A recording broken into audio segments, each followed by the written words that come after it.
There's a neat software. I think it's called Yardbird for stuff like this. I could be wrong.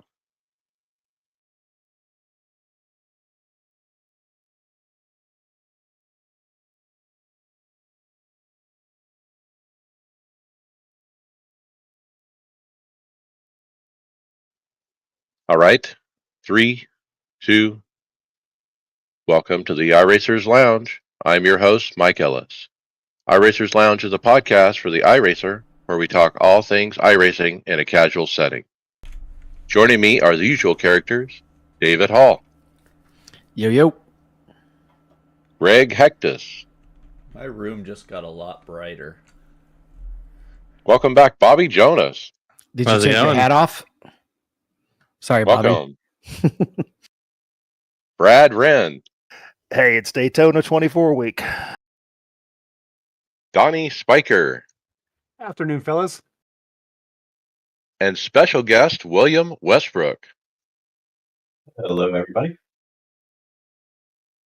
On today's show, we sit down with new team member William Westbrook, find out which drivers signed with which Coke Series teams, preview the iRacing Daytona 24, check out new hardware from Moza, some very unique sim rigs, and your next chance to race with us is only a few weeks away. That's right. And remember that you can follow along with us on your PC or your mobile device in real time as you listen to the show and see for yourself all of the great topics and products we'll discuss by visiting iRacersLounge.com. Select the show notes. We hope to see you there.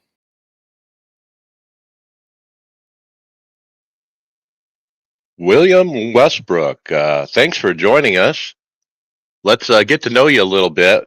We go through our little questionnaire here. I'm going to start out with what brought you to iRacing? How did you first hear about it?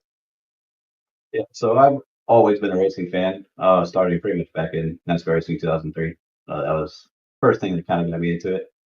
About 4 years ago, though, my wife was watching a streamer on Twitch who she normally watches who plays completely different games, but he was preparing for the Daytona 24 on iRacing. I saw that and immediately fell in love. I waited a little bit because obviously it's a little bit expensive to get into. But about a year ago, I finally took the plunge, downloaded the game, and haven't looked back.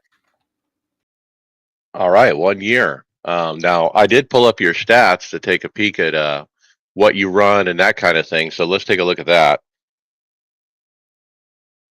What do you run the mostly? I mean, I see dirt. It doesn't look like you run dirt. I don't touch the dirt. I barely touch the oval. To be honest, I think I've got about 4 official oval races. My main series are IMSA and the GT3 Sprint Series. GT3 is my bread and butter. So I run mainly right now the McLaren, but the Porsche and the Corvette are also a couple of my favorites. All right, awesome. But you're also going to run, or you like you told me, you're going to run some oval this year. You're going to kind of branch out.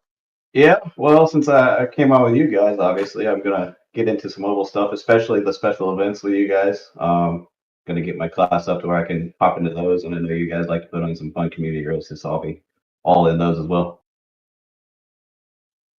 You do have some impressive win stat when you look at overall win percentage. The retired road category, 5.7%, and the current sports car category, 2.4%. That's actually pretty good numbers, dude. Oh, yeah, I mean, I try. I feel like ever since I joined my league that I'm in, I've gotten a lot better. Just seat time and practice helps out. It feels like the wins are coming fewer and far between as your I rating goes up, but I try the best I can. Now, another quick question. You've been here 1 year, and I'm looking at how many starts and wins and that kind of thing. How fast did you move up to quote the A car? So it took me about, let's see, this is my 5th season total in iRacing. I would say I got to the A car in the end of the 3rd season. I didn't rush it. I ran rookie Mazdas my entire first season in iRacing, and then for the next season and a half, pretty much, I went with the Porsche Cup car. Just trying to learn racecraft and get under my feet. And even once I got to A, it took me a minute just to get into IMSA. All right, cool. Let's talk hardware, software. What kind of hardware do you have as far as wheels and pedals and that kind of thing? Yeah, so my wheel is the GSI X29. It's one of their budget offerings without the screen, but it's a very solid wheel. It has everything you need. I run a SimiCube Sport wheelbase and SimMagic P1000 pedals. And then I've got the haptic on the pedals, and my frame is an ASR4 from Advanced Sim Racing. All right. And then what about monitors or VR? How are you watching it? I have triple 32s. Really nice. And so how was that decision process? You knew iRacing was expensive. You waited a year. You got in. When you made those first purchases, were you what I call, buy once, cry once, or were you, So buying something and upgrading? I was kind of buy one cry once. I actually started. I grabbed a Moza R5 bundle from Macro Center, and for the first month I was in there racing, and then that attached to my desk, pedals on the floor, bolted to a wood contraption I made, and the R5 bolted to my desk just to make sure I was going to like it. Like I said, I immediately fell in love, and I'm lucky enough to live close to a Macro Center. So they put a bundle with the SimiCube Sport and the wheel together at once. So I made the plunge, ordered everything, and that's how it's been since. All right. So real quick, what is your comparison of that cheaper Moza or base to the SimiCube base you ended up with? Is it a night and day, or are they similar? Oh no, there's no comparison. You get a little bit of force feedback with the Moza, and it's a great budget option. But once you get something with some real force behind it, there's no comparison. Right. All right. And then do you have any hardware purchases like on the horizon? Like, I'm kind of thinking about this as my next item, maybe later this year or something like that. Yeah. So the only two things for my rig that I want that I don't have are one, the slip angle kit, the four corner haptic kit that I think you guys have talked about before. And then eventually I want to upgrade my wheel. I want to get the Sulfix Vector, but that is quite a large purchase, and I don't know if that'll ever actually happen. Wow, Soltec, that's like one of my favorites. Eye candy wheels. Oh yeah, it's really nice. All right. We talked official. Do you run league or hosted or just what we talked about before? Yeah, so I try to get. I'm kind of busy outside of you guys and work, so I try to get 2 to 3 official races in a week. Those are normally IMSA, but I also help run in a GT3 GTP league that we run on Tuesday nights. We do 45-minute races, and we do try to mirror iRacing seasons, not necessarily tracks, but we run a 12-week season through there. Okay, so that sounds like a pretty cool league. How many regulars do you have running? So this is it's called the Grassroots Racing League, and I believe Brad and David have probably seen some of our sister cars in some of the endurance races with them. But we run generally, this is our third season. First season we averaged, 15, 20 people. Last Tuesday in our Daytona race, I think we had 49 people show up. Okay, cool. And if somebody wants to get involved with that, how do they find you guys? So right now, we don't have a website or anything. They can contact me directly or search for the league Grassroots Racing on the iRacing League, and they can message on the forums. Anything one of the admins from there will get you hooked up. All right. Well, look, William Westbrook, we're happy to have you at Tifosi Racing and the iRacers Lounge podcast. I mean, tell the listeners just how easy it was to just get on this team. It's super easy, man. I've been active in your Discord for a little bit, but when I saw you guys put the call out, that you guys were looking for some more hosts, all I did was message you personally and say, "Hey, man, I think that'd be a good addition. I think I can bring a little bit of a road flair to you guys, since a lot of you guys are mostly oval." And it was a quick conversation. We talked, and you're in. Absolutely. We're happy to have you. We like having what I call new blood. I've been around for over a decade. It's Greg and Brad and some of these guys are all old horses. But it's good to have on our show and on our team somebody with a new perspective. And then somebody with a road perspective too. So I appreciate you accepting the offer to come on. William, thank you for joining us. Let's wrap up with the last question. What is your most memorable iRacing moment so far? I've actually got two. One of them I posted in your Discord. Last season I had a win at Daytona in our league by 1/1000th of a second against a really good friend from my league. I posted the picture up there, and that was probably one of the coolest things that I've done in iRacing so far. The second, we might talk about this later in results as well. 2 weeks ago, I had the opportunity to run the sim racing for kids charity race that you guys advertised on the podcast a couple of weeks ago. That was for a really good cause. It was a really great time. We raised a lot of money for kids up in Canada, and I really hope to make that a yearly thing. So that's probably the two most special moments I got so far. Yeah, it's fun to get involved in charities and still having fun doing what you like to do, which is racing. But yeah, that's pretty neat. Yeah, I remember your picture of the side by side finish, and that thrill of the win right at the line, pumping the fist probably. That's the best feeling ever, right? It's so great because I didn't even know who won until I could stop the car and get out and check the results. I for sure our race, like it starts at 9 o'clock on Tuesdays. I don't think I actually would made it to sleep until like 1 a.m. I was so pumped the whole time, so it was a lot of fun. All right, William Westbrook, thanks for joining the team. Thanks for having me.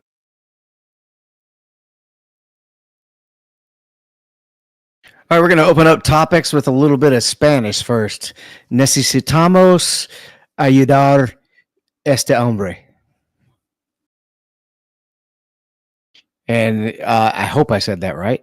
I did not use Google Translate. I've been practicing. My wife's gonna listen to this and laugh at you.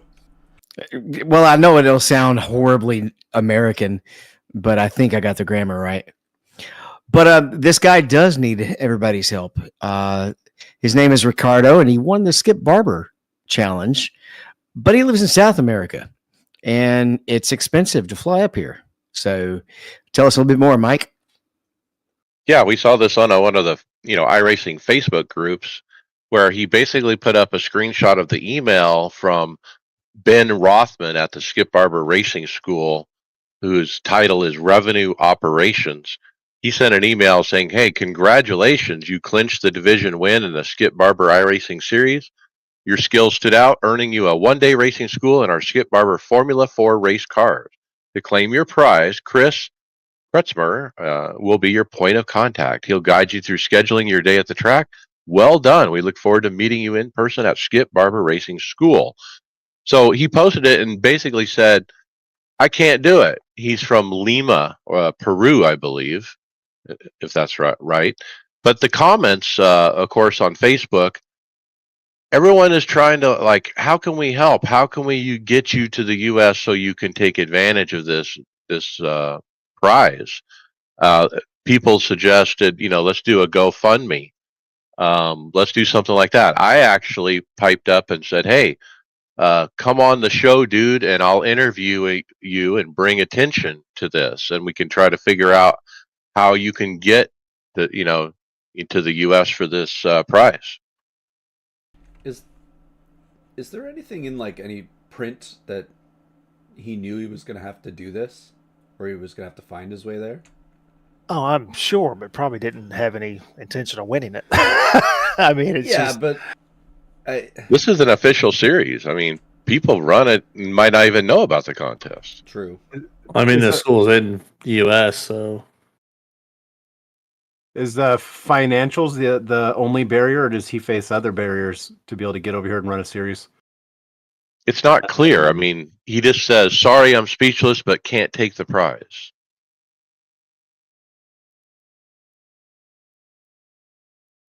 Yeah. Now, even if we were able to raise the money, there could be other factors that we don't know. He may not be able to take the time off, right? So there is that as well. He might be a caretaker for somebody, health-wise. It's hard to say he could have broken English here. His name is Ricardo Esteban Guzman Bertini.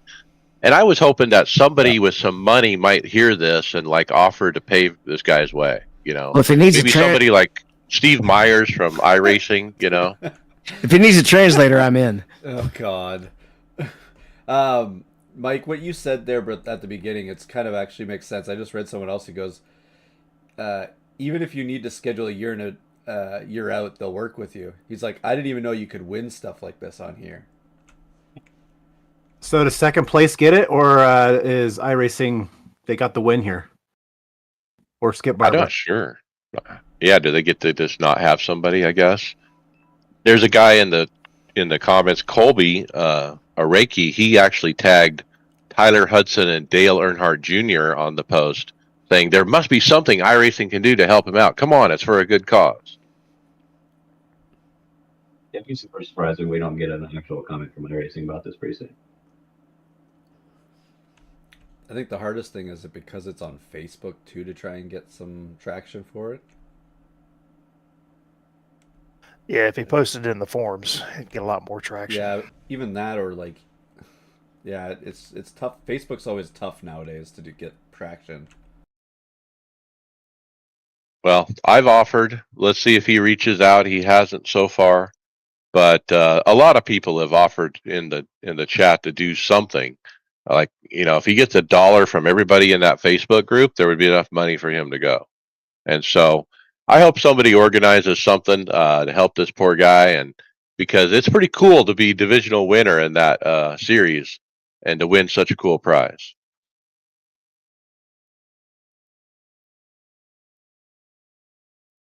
All right. Well, from some positive, hopeful news to some news that I was kind of agreeing with as far as the criticism of the changes that have come to NASCAR. And Bobby, I credited you with pointing out that it'll start to just turn into all about the money, and it's going that route.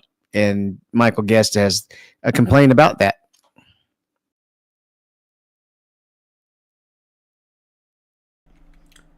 Are we really surprised that it's become about money? No, but I just wanted to throw you the credit for it because you were the first person to point it out. Yeah, I don't know if that's something I want to take credit for, to be honest. You knew at some point the money would take over and turn what's supposed to be into a good time sim racing into how do we make a profit. So it's money and marketability too, right? Like it's whatever can make them something. Like I don't know. Is it kind of?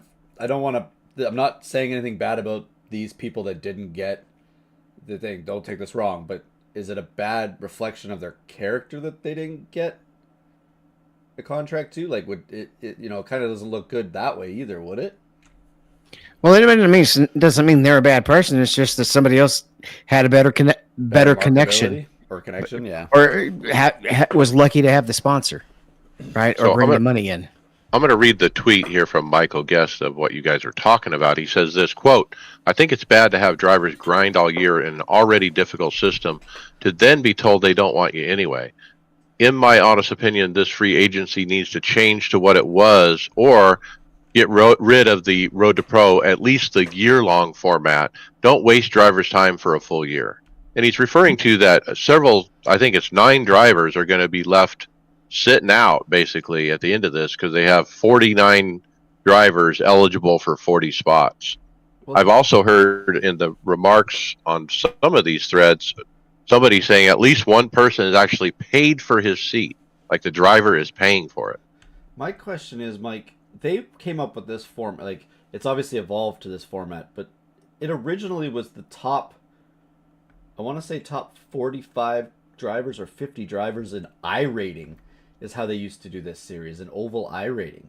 And then they came, and even to be close to being eligible for it, you had to be in the top like 300 or something that in iRating, and it was really ridiculous to become it. And the same people were in the series every year. It didn't really change because it was hard. At least this one was having change, but now it's, now you got to be like you're paying for a seat. That's crazy. We were talking how great it was to get paid to drive in these seats. Now you're paying to drive for it. So it's becoming even more and more like NASCAR. It's exactly like running a truck or Xfinity car. Or ARCA. Are you saying they nailed the sim part of it down? So It's real life. this has brought fallout And so the next tweet down from Wyatt Tinsley, he says, "Sadly, I've never got signed, but want to thank everyone who supported me. Blah blah blah blah. I'm going to continue doing some races," but he basically puts up a picture of his equipment. He's selling his gear because he didn't get picked. That's a little excessive, but if that's all you were doing it for, then yeah, it was more of a job. It was going to be more of a job than a hobby, I guess. Now, I want to digress a little bit next into what's become a debacle of this draft season for eNASCAR. Look, it used to be real organized. We used to get proper announcements from teams and iRacing about who's with who. And Justin Malillo used to be that guy or that person of sanity who put it all together for us fans. Well, now Justin Malillo is on staff, and he is radio silent about this whole thing. And so nobody has filled that gap. And so I have gone through Twitter and looked as best I can to find what announcements I could find. This may or may not be all of them. I mean, it's hard to tell. There's no communication about this. There's no communication about who made it and who didn't make it unless I can find it on Twitter. And so I'm pretty disappointed in iRacing. They need better communication about this draft thing. I think it drives fans like us to get more interested in what's going on, and it's like radio silence on the social media. Well, Mike, looking at this, as far as the tweets you found, this only represents 12 drivers. There's 40 That's racing. my point. It's a debacle, in my opinion. How do I know who's running for who? And apparently, it's done. The whole thing is over with. I didn't follow the series as good last year than I had in the past, but how was it compared to previous years? The quality of the racing. Sloppy. It was horrible. Follow the same curve as iRacing. Yeah. Does it continue on that same pattern, or does it get better with the paid drivers? I think it'll probably be the same. And again, we talked about this last year. I think it's also the function, one, that they went to shorter races, so that just drives up the intensity. Two, you've got the car that same thing we all we complain about. You can't do anything in the car. I mean, just like the real light, the cars are stuck. It's what it is.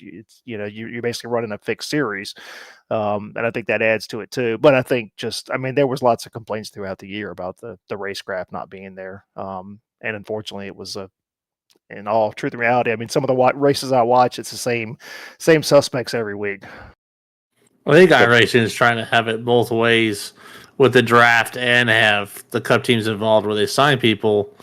But can you really have that when you have carryover with the cup teams than trying to draft players? Well, essentially, since they brought the cup teams in, they basically are paying a marketing fee to help to go into the prize pool, right? And so now that they're wanting a return on their investment, and so they want to hire the guy that's going to get them the most views and likes on social media. There was also some reference to some of the people that are eligible being associated with Mooncar not getting a fair shake, but I couldn't really find any meat behind that, but there's some smoke there. Look, I'm going to read off the announcements we do have. Williams Esports is Donovan Strauss and Parker White. Kwame Scott is with Steve Letarte. We have Graham Bolin for the Pioneers and Casey Kerwin. And then Spire Motorsports, Femi Olot and Steven Wilson. Then Tucker Minter, Nick Ottinger for William Byron.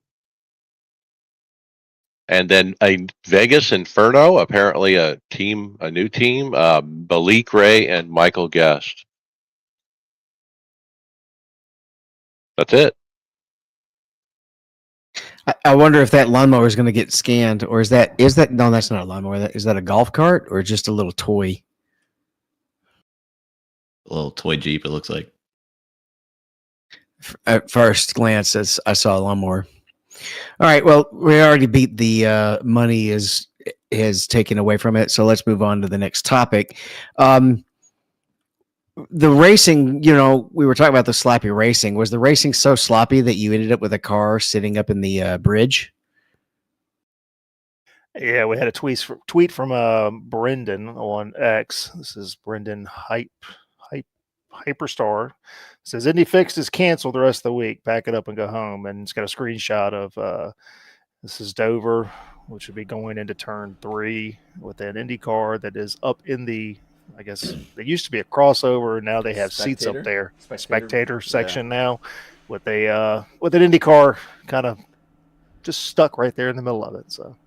I scrolled by a bunch of times on Twitter wondering what the hell was wrong with this photo. I was like, I can't figure out what the heck they're talking about. And then you guys posted it in the chat. I'm like, what? I'm looking at it again. I'm like, what the heck? And then I finally see it. Like, it took me a while. Like, I felt like, where's Waldo there? I thought the Indy cars on Dover would have been the problem. Yeah, I don't understand that either. They tried this at Richmond years ago, and it was exciting, but it didn't work very well. Well, I don't think you'd ever have those cars at Dover with that bridge being there in the first place. Running IndyCar at like Daytona or Talladega is kind of a similar idea. Well, didn't we post a video of California wasn't a great idea back in the day either when they ran IndyCar kart? Is that the one where they refused to drive because they were blacking out? No, that was Texas. No, we had an anniversary pic or something, or a video of Greg Moore's passing at California Speedway. I remember watching that live when it happened. I think it was the early 2000s. All right, William, it's initiation time. Tell us about this funniest rage quit. So this is Dale Tanhart, He's actually pretty funny. I watched him a couple times, but this guy is just having a bad day. It looks like I think they're at Daytona. You hear him in the beginning go no, and then it just drags on, and Dale loses it. I mean, I don't drive much oval, but I imagine that's how it's going to go the couple times I get on the big super speedways. That first no, and then the no, I imagine. Yeah, then the no. I imagine like there was a bomb strapped to his seat, and if he didn't win the race, he was going to blow up. And then the video plays out even further, and he just goes on and on. I take this serious, the sim racing serious. I don't have a lot of time, so I get in here, I take it as serious as I can, but I've never think I've cried like this over the air, but I guess some people do. We've had some nights where it's been pretty funny on Discord, and it's just some of the people and things like that. I've had some entertaining nights like that. But Mike, you've raced with Dale, haven't you? On some of your races, he's been in them, hasn't he? Yeah, and this is the classic. We got beef, but we got beef on steroids. I mean, this guy is pissed. It's a fun video. It was. It wasn't Dale. I want to point out, it wasn't Dale Tanhart himself. He's just listening to the driver chat like we always do, and hearing the beef. And to me, that's one of the funnest things on iRacing is just people, the way they interact. Some people say, I'm a people watcher. I go to the mall and I'm just, I'm looking at what people and what do they do? What do they say? And looking around. But when I hear a beef on the radio or people are kind of getting at each other, that's the most fun to listen to. You're a scanner, then. You're not a people watcher. You're a scanner. Yeah, leave that white van at home. Yeah, I hear people give advice to new people in the service to turn the voice chat off just because there can be some toxicity in there, right? But if you do that, you miss so much good stuff. I can't recommend that at all. Just don't map a button to your own, and you can listen, and you don't get yourself in trouble. Well, I like the mute option because there are times where it just gets to be obsessive. There used to be there was a guy that I ended up in a split for probably a good full season that I couldn't deal with it. I had to get rid of him off of the chat, and I don't normally do that. He was so talkative in every race. I can think of two, but we shan't name the names. All right. But they are both so annoying, you could almost call it a photo finish. Yeah, we had a post on X from iRacing showing a crossover move and a .000 photo finish. Jorge Gonzalez in the 12 car narrowly leads Yaroslav Salanian. That's butchered to the checkered flags. We got, I guess these are, I'm guessing they're FIA F4 at Spa. So they come up out of the chicane, and classic, just great crossover move, and just snaps the win. Hopefully, it's an official race so that they get their the one person gets the 0-0 badge. I love this because the guy leading is a sitting duck in these cars because of the draft. I mean, there's no way you can hold him off down that long straight. They're going to get around you. So let him get around, let him overdrive it through the chicane and just cut under him and win it. And that's exactly what he did. Perfect. The funny thing is by the time they're at the line, they are running probably the exact same speed. Two different exits from the corner, and they end up getting up to the same speed right at the line. And probably by the time they get to turn one, they would still be at the same speed all the way down the straightaway. Cool.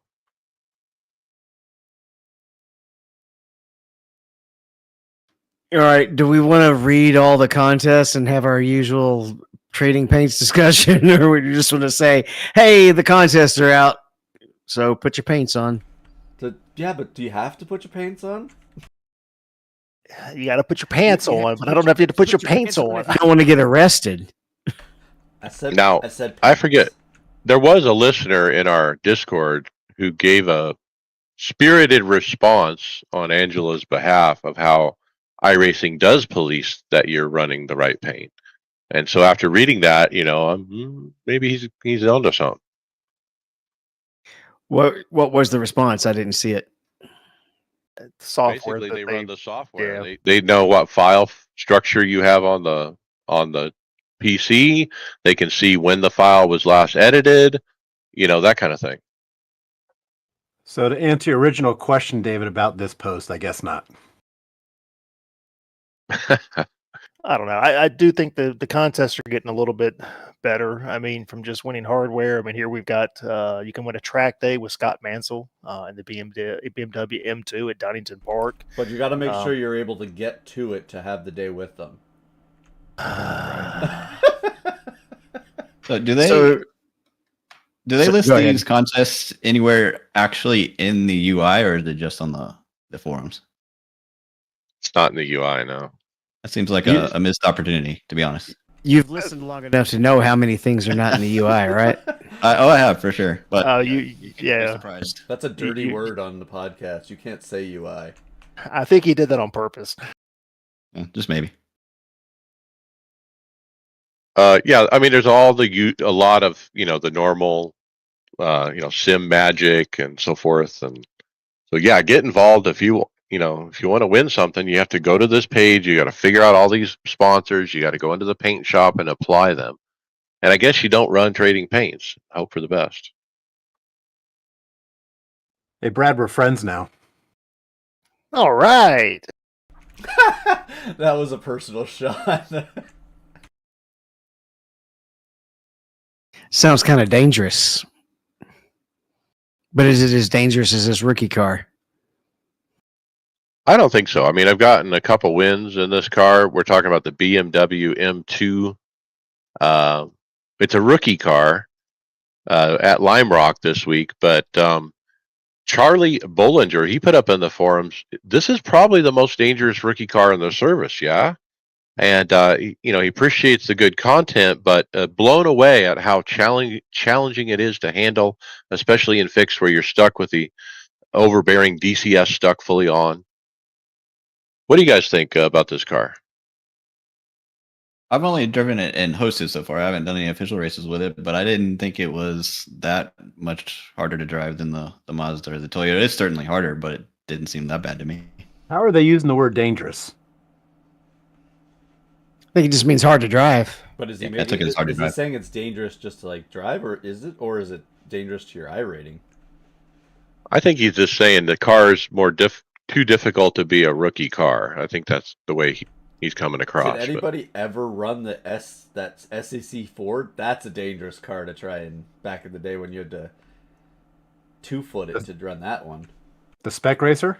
Yeah. It's not too different than the Mazda Cup, MX-5 Cup. I mean, it's like that, but with more power.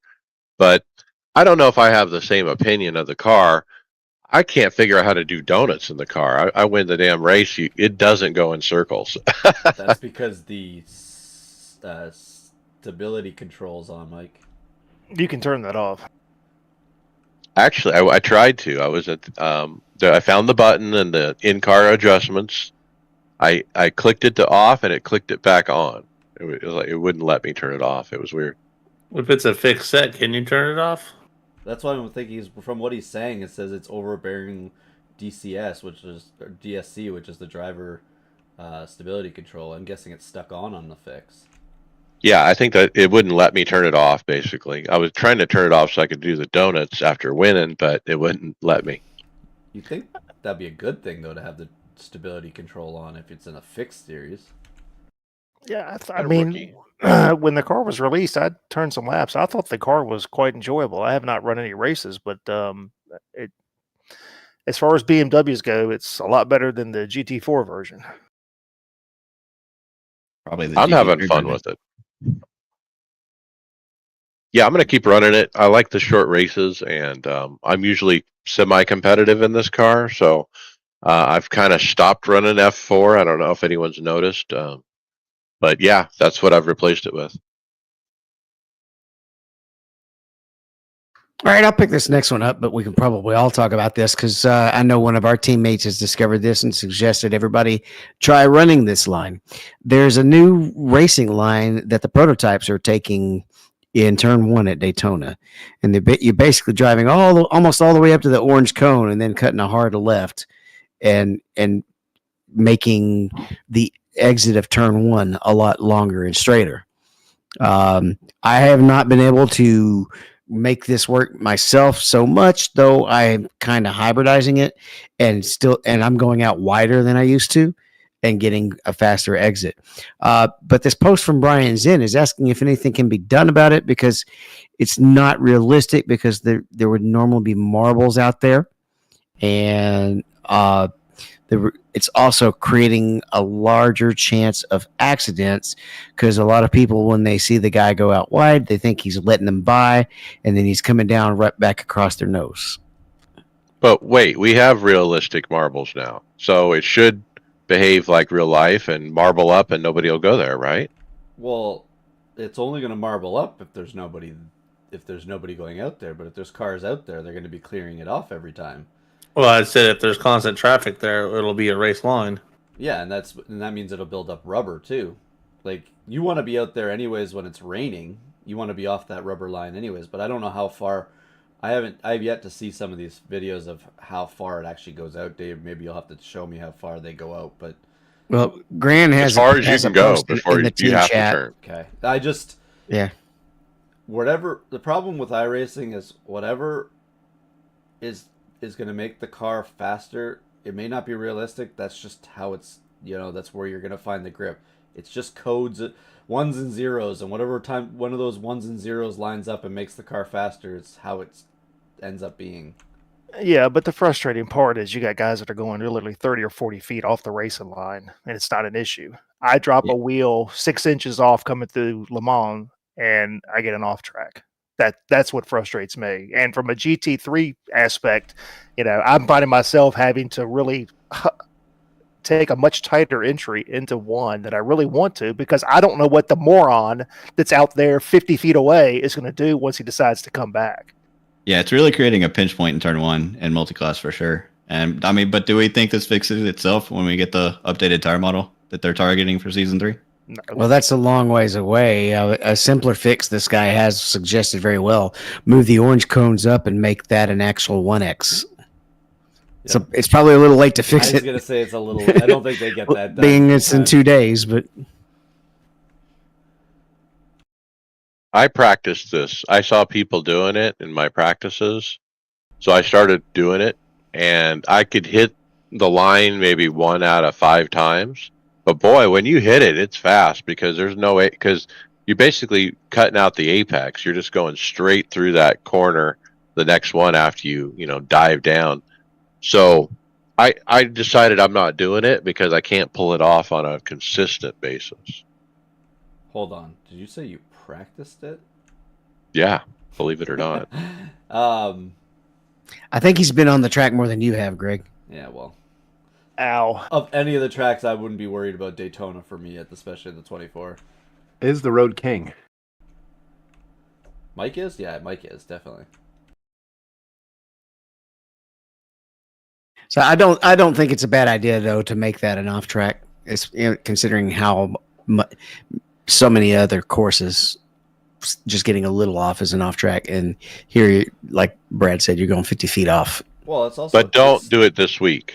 It's got to be done later. It's really unrealistic if you look at how that's run in general. Like, you really only have two, maybe 3 lanes going into that corner, and one that really gets out of that corner fast in real life. They want the shortest track, or arc into there, with the straightest braking point. Well, Are we to? Sorry, Brad. Stupid question, but are we to the point where the real Daytona 24 racers that are going to run, next week or the week after, they're watching what's happening in iRacing and say, they had found that new line. I wonder if I can do that. no, because they get penalized. Also, there's no rubber built up out. Like, they rely on rubber and things being built up out there. They're gonna have sand and grit and all this stuff that they normally they run it off if they tried it for a lot, but there's just nothing built up out there. It's not something that they normally run on. We just don't have the dynamic track the right way in iRacing where running the right groove means something. It's running whatever the program picks as fast, or the sim picks as being the fastest line. So you're saying that apron that we're running on, that's 40 foot off the racing surface, should have much less grip than it currently does. Yes, it should, because it would be so littered with marbles and everything else. But look, we discussed this last year for the Daytona 24. It's been a year. They haven't changed it. I doubt very seriously they ever will. Again, this is not a new complaint. This has been going on since last year. Track limits is a very long process for them to change anything in iRacing too. Well, I mean, Spa got better. it is better than it used to be. Spa about 10 years ago was miserable. Well, if you really want something to change, you gotta embarrass iRacing for them to actually change it. When they got embarrassed with that grass cooling down the tires, they were embarrassed by it, so they changed that and fixed it pretty quickly. Well, the turn one into Daytona is pretty embarrassing.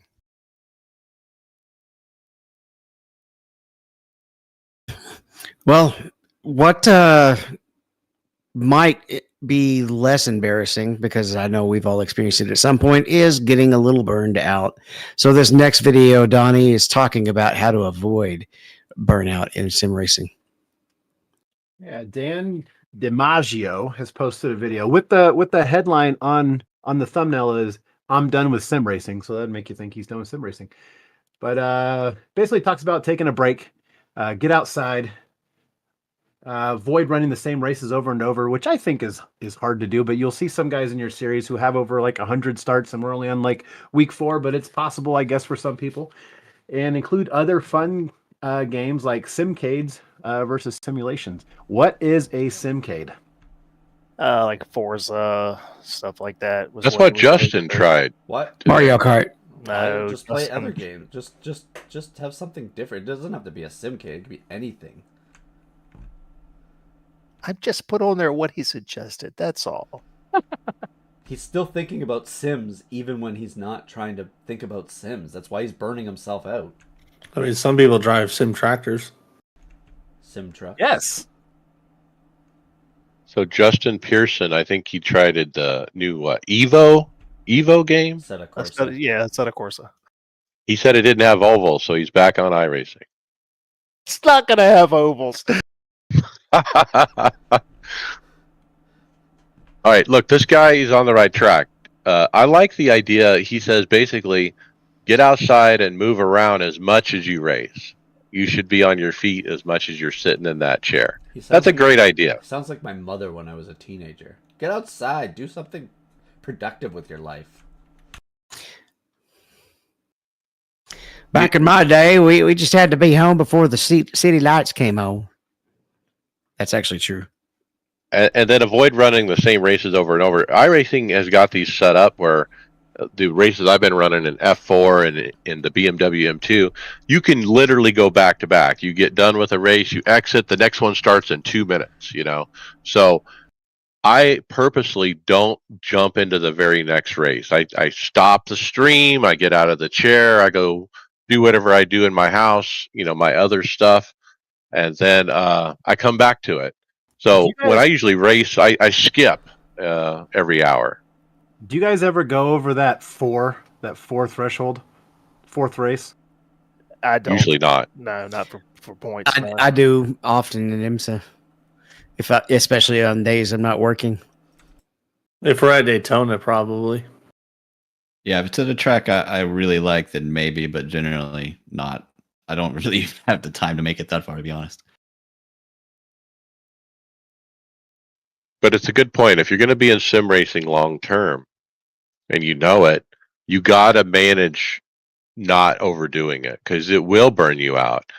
Look, we're at the beginning of a racing season. A lot of us are going to be running the full NASCAR season coming up, and it's a long 36 weeks. You know, but if you look at it, you know, hey, I'll try to get one start a week. If I get more than one start, great. You know, don't look at it like a chore. It's supposed to be fun. It's fun.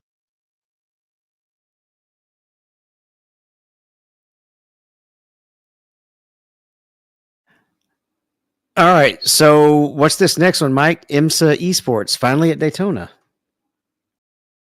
Yeah. So Sunday we watched on the big screen in my living room. I know Brad, you were too. The final IMSA Pro championship deal, and they were at Daytona with the special guest Max Verstappen, who basically did the typical Max Verstappen thing on the first lap of a race, first corner, where he basically overdrives the corner and pushes somebody wide and damage his car and the other. That's such a stereotype of Max Verstappen that you can't. Is it? He doesn't. He's done it. Okay, he's won 3 times. I don't. I know he's aggressive, and I'm a huge Max Verstappen fan. I'm gonna be a supporter here. The guy has like almost 60 F1 wins. If he did it every race, he wouldn't have as many wins as he did. So you can't say it's his typical thing. Of 300 probably F1 starts or 200 F1 starts, he's done it a couple times and a couple on sim. Well, look, if you're a Lando Norris fan, you're a little critical of Max's starts, and with him. And the other part of this was the car he hit and the car that he started around were the championship leaders, you know, racing for the championship, and he has no couth to give those guys some berth.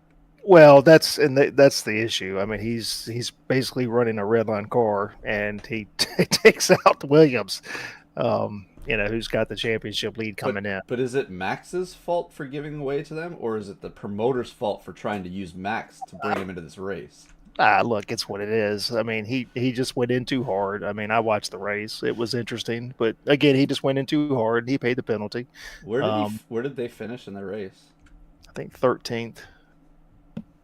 So it was an interesting race. So you ended up with Williams basically gets relegated back to they're about 12th or 13th or something like that after the contact, and that gives Redline the lead. And up until the last pit stop, I think Redline had the championship locked up until they sped coming in on pit road and ended up with a 40-second penalty, and that was enough to flip Williams back up to get back into points to end up winning the championship. So it was a good race. I enjoyed it. You know, a little bit of drama here or there. Not as many penalties this week as there were Sebring, but I mean, for only 4 races, again, I was entertained every time. And again, like I've said before, it's nice to see IMSA. You know, I get a weekly email from IMSA. This was talked about. It's on their YouTube channel. It's just nice to see sim racing continue to get additional coverage outside of just the normal niche groups that we run in. So this begs the question then. I always hit my pit speed limiter switch before I get to the line. Nope. I mean, are you guys waiting to the line? I hit it right before I get, but these guys, I don't think none of these guys were hitting the pit limiter right as they got to the line, and then they turned it off because the lights would stop flashing once they got on pit road. So they were playing the game with the pit road limiter till they got to pit road. But look, it's no different than us in the Cup Series. We don't have a limiter, and you can play the game. You can run 46, 47, drop back down, 46, 47, drop back down. So they're doing the same thing. It's I so see. much hotter in those sports cars, though. I don't know about the GT3s, but the LMP or the GTP, it's just too easy to go. It's so much harder to keep that exact speed Yeah, I bet than a stock car. that changes. They're lighter. They gain speed faster, right? It's not easy to manipulate the throttle that way. But those guys, was it worth it to try that in the last pit stop? Like, it's just No. it's this is where, using your head prevails sometimes over just trying to be raw speed. Race IQ. Yeah. Sorry, Donnie. Go ahead. I was just saying, race IQ. What do you want to bet they tried it early in the race and got away with it, so they thought they'd do it again? They've probably So- been doing it the whole time, and it just the last time it burned them. So basically, you're saying when you have the pit speed limiter on, it's about 1 mile an hour slower than the actual speed, and so that they're just trying to get off the limiter to take advantage of that. Yep. What was their advantage prior to the pit stop? I want to say they probably north of 30 seconds. Yeah, well, if they lost 40 seconds in pit road plus this going down pit road, they could have that 1 mile an hour wasn't making or breaking that race. I mean, it just felt like watching Martin Truex race. Yeah, you think they would possibly have like crew chiefs in their ear or some kind of teammate in their ear saying, "Hey, this last stop, just hit the limiter. Let's ride it out. We got a 30-second lead." But hey, Well, if Max was the way he berates that one guy from that video we got, I'm surprised he wasn't in their ear telling him not to do it. Yeah, the last video that we got on this was an onboard of Max for one lap, basically dicing through traffic. Look, this shows why he's champion, like Greg was saying, why he's so good, why he has 60 wins, because he goes through these cars like they're standing still. It's amazing. I'm really afraid with that video being published that's gonna make some heroes this weekend.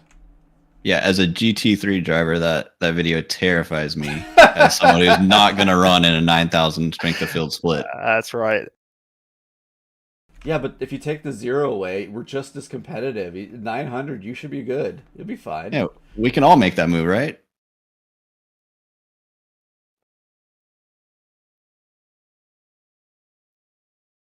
All right, next topic. How's your roar go? We'll get the results later, but here's the overall stats from iRacing Official. 8,241 iRacers showed up to compete across 140 splits in the roar. They ran 492,944 laps and completed 1.7 million miles. Wow, big numbers. Who did anyone run this? I did. Yeah, I did. Didn't you guys Split run multiple times? I ran once. Just once? Okay. Just once. just once. I think Tom might have ran more than once, or Okay, Tony. Tom's in his own space right He's now. beast mode. Yeah, he's on iRacing crack right now. Title Joe idea, ran beast as well. mode. Oh, good. I'm glad. I thought you were going to take my title there.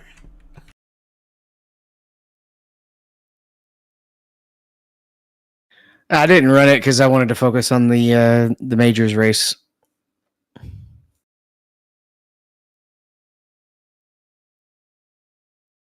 All right, interesting question. Sunday time slots for series like NPC Roar, IMSA Enduro, and Eastern Standard Time. Okay, so I don't know if this is this for the big events or the 6 p.m. or the 6-hour events that they're talking about here? not That would be sure. my question. But it's Yeah. like I wrote this. I don't know. It's not my name, but it's my exact thoughts. let's say the Roar, for example. We had for us North American, well, I guess if you go down to South America, our times ended at 4 p.m., 7 p.m. Saturday, so there was no other opportunity beyond that. So I think what this is saying is give us that additional spot on Sunday. Which they have done before. They did that last year. I don't remember what event it was, but they did throw a Sunday start in there at some point. I don't see why not. I mean, I don't see what's hard to throw I don't know, throw an 11 o'clock or a 2 p.m. or something. I mean, it's not like we're talking about a 24-hour race. Yeah, I missed my one opportunity of 4 a.m. I actually overslept. I was a bit upset most of the morning, but yeah, it's rough. I would have definitely been able to make a Sunday regardless of the time, but that wasn't a chance I had this year. Don't you hate that? You can get up for work every freaking day, but you want to get up for something you want to do. You overslept it. So he's actually talking about some of the regular series as well, not just the special events. Like 24 hours like- should not like- be it. the concert. Well, you can't do it 24-hour because it's going to run into Monday, right? But any of the shorter stuff or the 6 hours, there's one on Sunday mornings in the Conspit race, but not one in the Sunday evenings. So some of those do have a Sunday option. It just may not be Sunday evening, but those are also Euro heavy events. And this special event probably could have afforded to have some kind of Sunday event. Yeah, I've always argued for that 5th time slot for NIS because I'll just say for the West Coaster, 6 p.m. Wednesday, 6 p.m. Friday, 12, I believe, on Thursday, and then 7 a.m. Sunday. Those are my opportunities, and it's hard with the work week at times, but it is what it is. I wouldn't mind an additional open later in Sunday because you're right, that 7 a.m. is darn early. Do you think that they would it be better instead of having the fixed?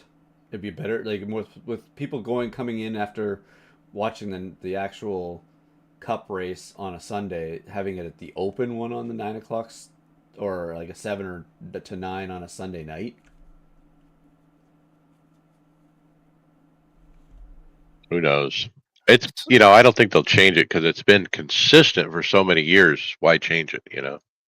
Well, I mean, I'm looking at the Conspit, and there's only 3 starts. I mean, I would think they would definitely have more than 3. It's only 3 starts. Yeah, but those are 6-hour events. What difference does it? I mean, it's not like somebody's having to manage the server and stay awake and look at it. I mean, it's automatically starts.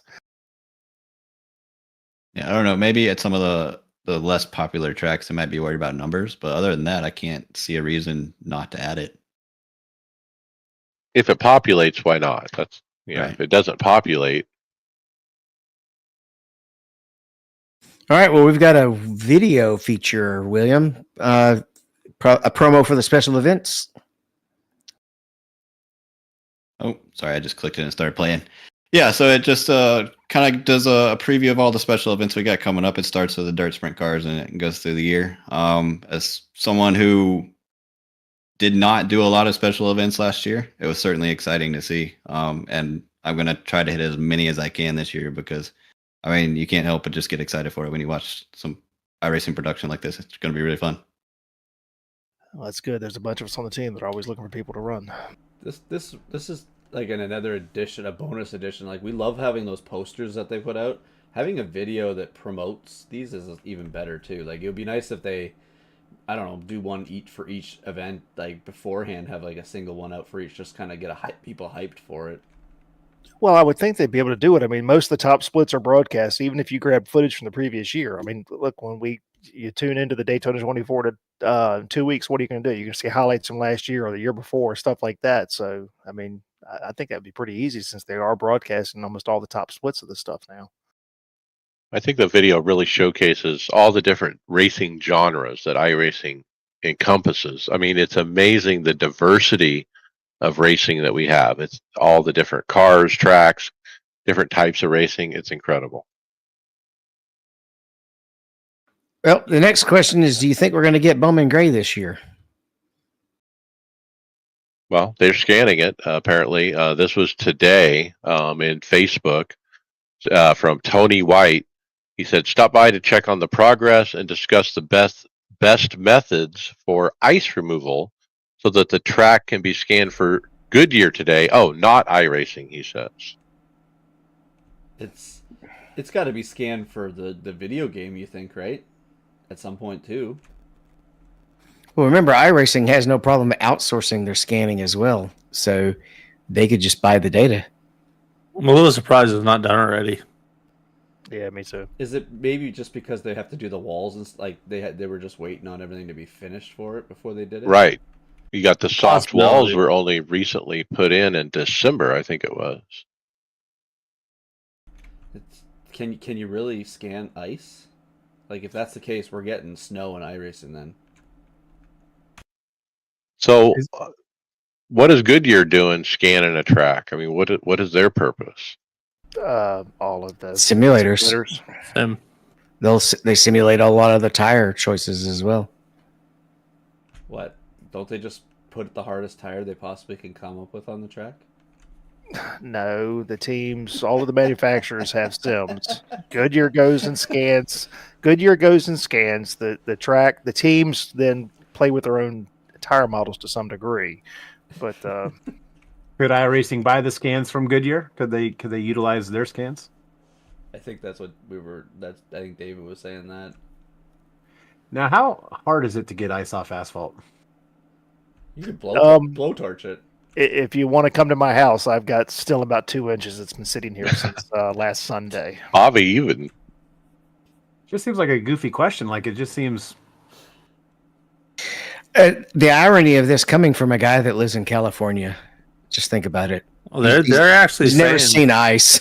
Hey, they're calling for snow here. I hate to tell you, what's happening in California will melt the ice. They are calling for good. snow here this week.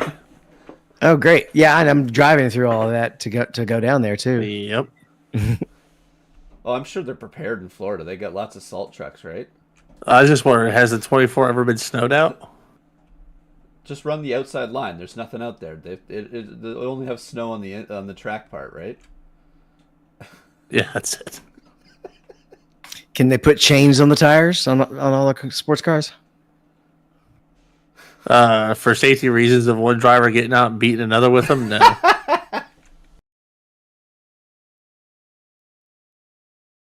All right, this next one, Brad, is a question about searching for the next iRacing prodigy.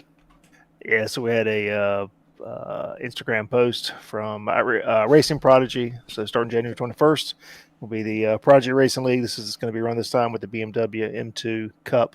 We've seen this before.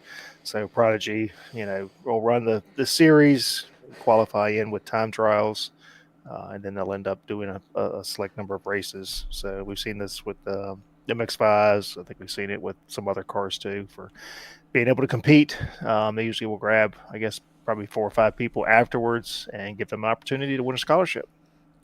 Hey, I think they should use the rookie M2s. I heard they're really dangerous, so they'd probably get the best guys out of those classes.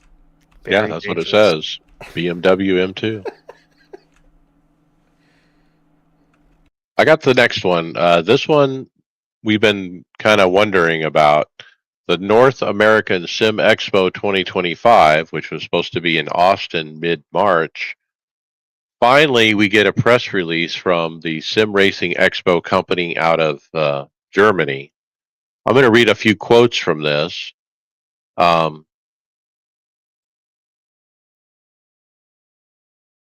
Following constructive discussions with our valued partners, we have decided to focus its efforts on enhancing the Sim Racing Expo in Dortmund, Germany. This decision aligns with our commitment to maintaining highest quality standards that have defined the Expo's success over the past decades. So this is their way of saying that they're not doing the Expo in Austin. They're saying they're focused on the fall event in Germany. I think the fine print reads that we didn't get enough people interested in it to show up, so we're going to put our resources elsewhere. Well, you mean maybe the vendors sign up because they never offered tickets for sale. So I'm thinking there wasn't enough to make it an actual show that people could want to promote people to come out to. Well, I called that one, didn't I? I mean, I think it's hard to show interest when there's literally no info about it at all on the internet. Well, Like, even for the vendors. I think the hardest part is that they have to get the market in the like. I know the American market or North American market is probably interested in it, but it's hard to build a trade show if they've never had the trade show in a place. Like it's The first one's the hardest. yes, it's always once it's going, it's fine. It's the first one's always going to be the worst. Well, they picked the wrong absolute time of year to do it in the middle of the race season for people. That's part of the timing of it. Yeah. Well, the other one's in August. I wonder if that one's going to get booted too. Well, currently has 232 likes and a handful of comments. So I don't know how popular this group is to be able to put on an expo. They would be smart to try to piggyback with PRI. Maybe they just need to be a booth or a section of some other convention like you're talking about. Well, this is disappointing for sure. I mean, we were all kind of hoping to meet up in March and for the first time in person for a lot of us and hang out. I was thinking, oh, man, we do interviews of people and stick them into the show, and it'd be pretty cool. But hey, we're not giving up. We'll go to one when they actually have one. So, but Well, this one's not happening.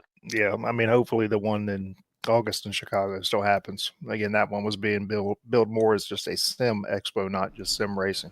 Yeah, because you're gonna have enthusiasts for all the other types of things, plus all the hardware that can go into it. So I think it might have a chance. It's just like I said, it's so hard to get one of those off. Like I would love to see what the first expo that the who's the company that was putting it on, the one that did do it in Germany. Like I'm sure it wasn't a barn burner to start off with. It had to grow. It did. It started off pretty lean. All right. Well, we won't be meeting in person in March, but we will be meeting online in February. Tell us a little bit about this one, Donnie.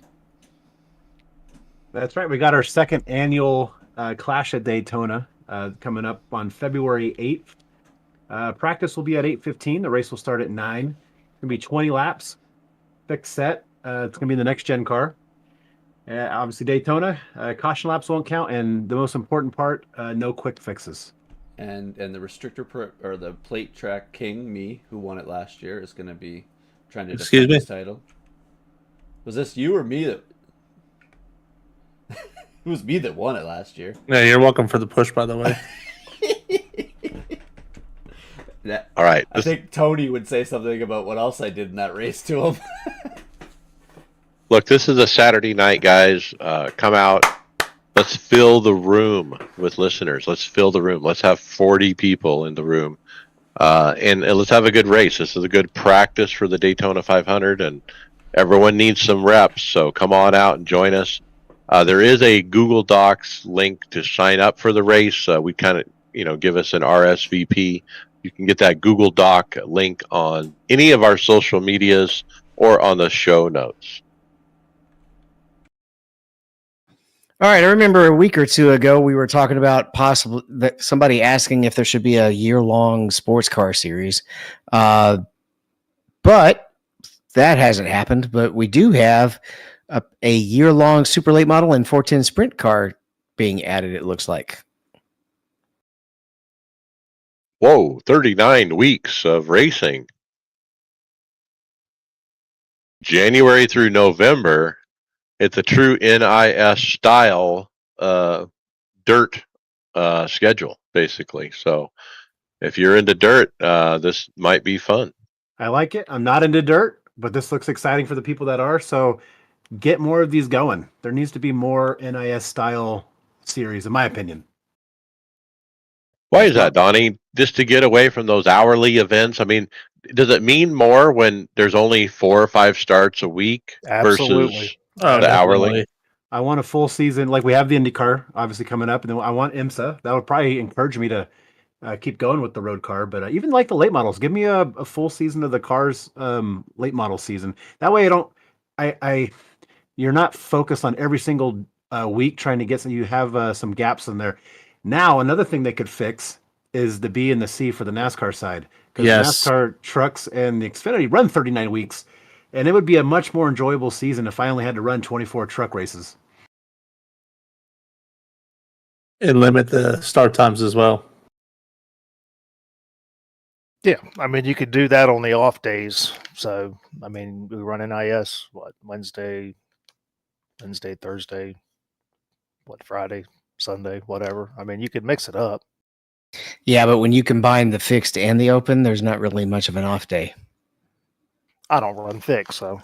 Yeah. Yeah, I mean, you might get less participation going forward in other series, but I mean, is it going to hurt your participation? Yeah, so the dirt's not my cup of tea, but if this was a sports car, I'd be all over this. I'd be super excited if they came out with something like this for GT3 or IMSA type racing. Kind of surprised we don't have an IMSA full season yet. Yeah, I am too. But they do at least have the endurance events that run every 2 weeks that are 6 hours for IMSA and 3 hours for the GT3 long race, endurance race. So that sort of, we ran last season, and I forgot where we ended up on the stance. I'm not focusing on it right now. We missed Daytona. I didn't realize Daytona last weekend was the 6 hour instead of Hockenheim, but the schedule's plenty full. It would be cool though if they did it with the endurance series, or had maybe like a less sprinty year-long series where you run an hour and a half race. One of the things that's nice about NIS is that the races are a little bit longer. Yeah, I think an hour and a half, 2 hours would be great. That's something really accessible. All right. We've talked about the 24-hour coming up. It's got an awesome poster, and the final BOP is out. So I'm going to go over those real quick. Acura is losing 2% power and 3% fuel. They're taking 0.25% from the Caddy. They're taking 1% from the Ferrari, and they're taking 0.75 from Porsche, and a couple of bit of fuel. So this kind of makes a little bit sense to me, because I know Joe is one of our teammates that's running with the GTP team, and he was talking about how the Acura was just so much faster than the Caddy. He just couldn't get anywhere near close to the same amount of time. So on the power side, it makes sense. How about Brad? What'd they do to the GT3s?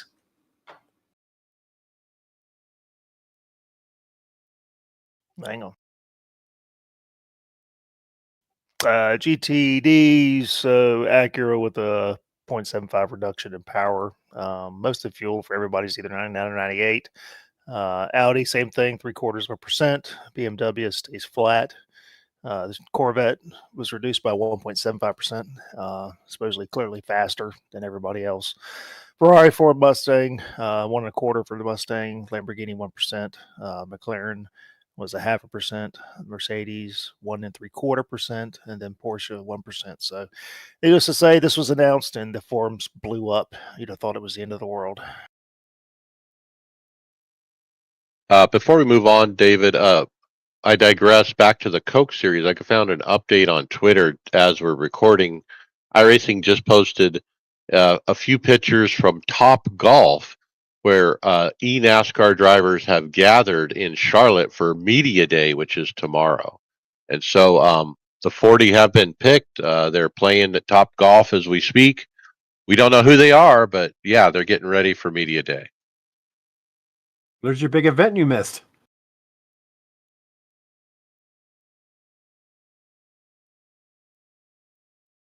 All right. Do we want to talk about our current plans for the race, or do we want to save that for later? I think we ought to talk real quick. So we got first of all, Brad, y'all got one GT3 team running, and Tom, Mr. iRacing Crack himself, is running with y'all and us. Yeah, he's gonna do one stint for us. I think it's about what he needs for fair share. So we got 6 guys running on one team. So should be a pretty easy weekend. But excited. look forward to these every year. So some of the guys that ran last year are running again this year. They're not super heavy road guys, so it's fun to see them get into it and enjoy it. So let's just hope that we don't blow the car up like we did last year. Yeah, we have 9 drivers. I did get a confirmation that Joe wanted to run. It gets a little tricky communicating with him, but he's running with us. So I just took Jat. I just took Jat. What is Jat? Chat Holy GTP. crap. Man, the tongue gets twisted. Anyway, I punched in all the numbers and had it arrange them in the best arrangement to get almost the exact same iRating.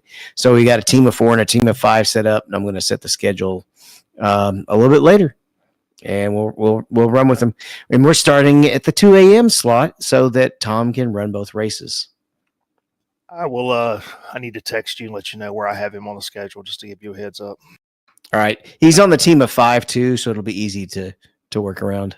Yeah, I tried to get him in, I think, kind of early so that it would make your day a little bit easier. And this week in iRacing, Brad, I think we've talked about everything. I believe you're right. Okay, then podcast housekeeping. Leave us a review on your favorite podcast platform to make it easier for more listeners to find the podcast. Mention the podcast to your fellow drivers so they don't miss out. We would appreciate it. Get involved in our Discord discussion. Lots going down over there. And we have our show notes, iRacersLounge.com. We have merchandise at iRacersLounge.shop. And we're in regular rotation at Performance Motorsports Network.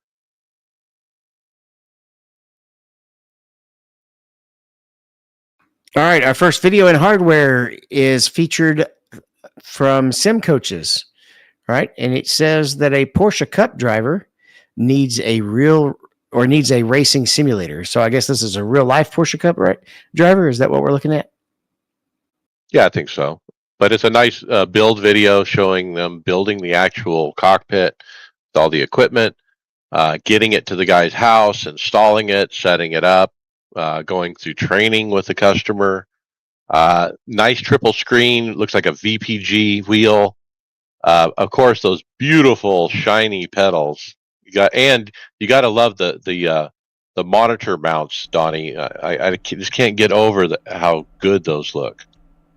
Yeah, I'm not 100% if he even sells these. They're not on his website. I think you might just have to ask him for them. But yeah, they're pretty awesome.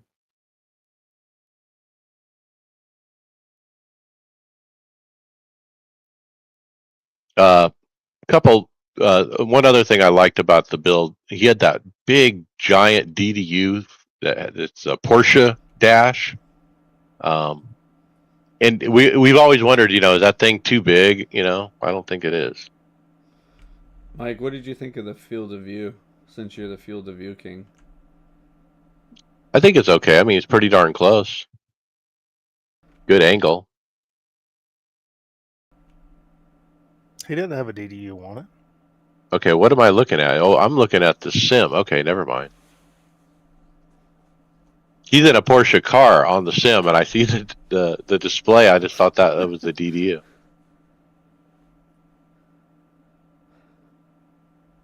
All right. Well, next up, we have our first look at the RTX 5090.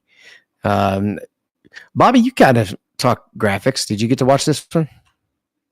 No, I haven't watched too much on the 50 series yet. I've been kind of waiting for him to get out for a little while before I do. Well, raise your hand if you did. Raise your hand if you bought a 4090 and you feel like you've wasted your money. Uh-oh. What's wrong, Mike? Well, look, the 4090 is a, $1,800 card or something, $1,600, $1,200, whatever it is. And then they come out and they say, well, the 5070, which is coming out, is going to have the same horsepower as a 4090. And the 5070 only costs $550. But it's not going to be like that, Mike. You know that. Can you actually buy one at that cost, though? That's the question.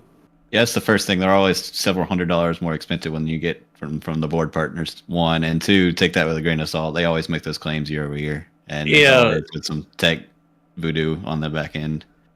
And the thing is, you can keep playing the waiting for the next series to drop line. I literally just bought a 4080 for my rig, like, what, not even a month ago. I mean, you can wait the whole time. I mean, why don't you wait for the 6090s to come out?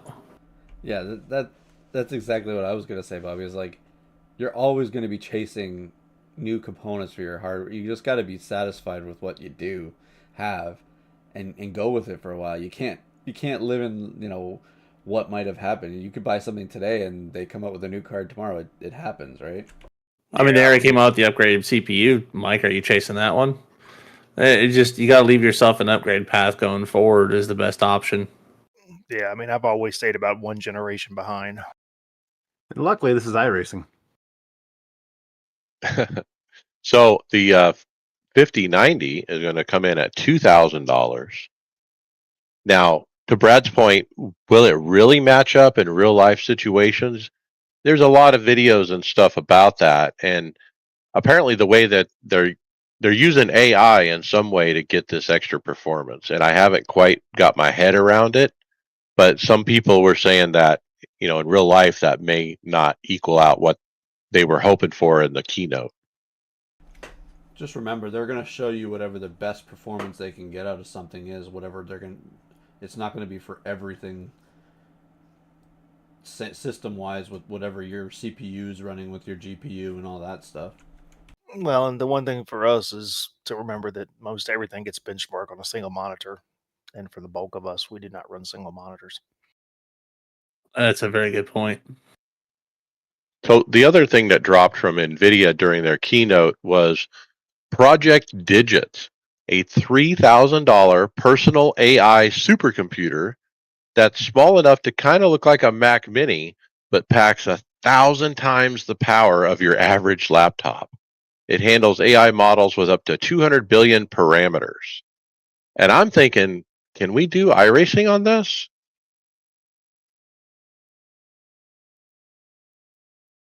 Can it run Windows 11?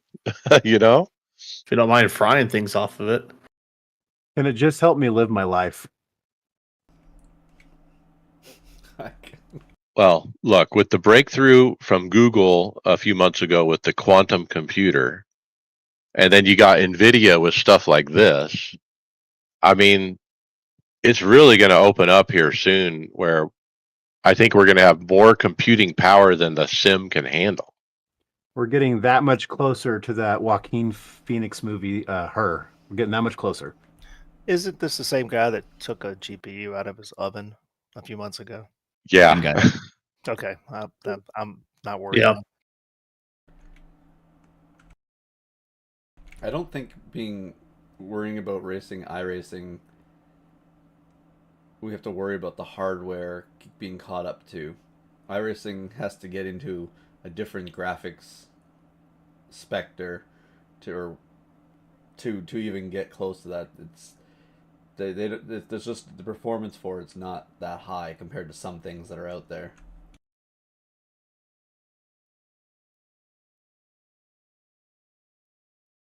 All right, next up, is this just a cover for a racing rig that I'm reading? It's a tease. Okay. It's a tease of a rig from Racing Unleashed. And it's basically shows a Formula One outline of a cockpit, basically. Nobody likes a tease. Nobody likes a cockpit tease. I asked you guys a question last week for the folks that have been on here a lot longer than I have, and how hardware has increased and the options you've got. Did you guys get this stuff 10 years ago? Did this stuff come out, or is this a part of the new wave? Originally, when I built my 8020 rig, you didn't buy a whole rig. You went to Sim Labs and you bought brackets. They didn't sell the whole chassis. They literally had brackets you buy, and then you just design the rest of the rig around it. I'm talking about this goofy formula rig that's in here. You had carbon fiber. Yeah, I mean, you had guys building tubs and out of wood and stuff like that. But no, I mean, you had some one-off stuff that you would find at like the PRI trade shows, and a lot of it was, "Hey, look, this is what we can do," and the cost for it was astronomical because I was shopping for a few drivers at that time, and none of it was actually fairly feasible. And some of the monitor technology that we were looking at, we had big boxes with CRT monitors that with glass in front of them to combine them. It was just insane. If you go to their profile and look at some of the other pictures, you can get a better picture of the cockpit. But basically, it looks like it's motion.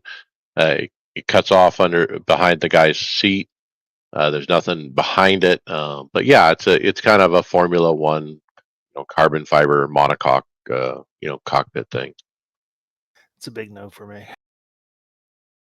Well, here's one that might be more of a yes, and that's because we generally prefer the 80/20 option. We've got a post from VRS, and they have a new, I don't know if it's new or not, but they're presenting the VRS GT2 chassis. It's new. I mean, the first chassis I think they've sold. I mean, VRS has done pedals. Yeah, they're starting to branch out and do some different stuff. I mean, they've got a new wheelbase that's come out and upgraded wheels. Look, it's 80/20. You can't go wrong with it, plain and simple. There's nothing wowing here. That 95% pre-assembled scares me of how big that box will be. That's probably the only benefit that you got. It's not fun putting these things together. I disagree.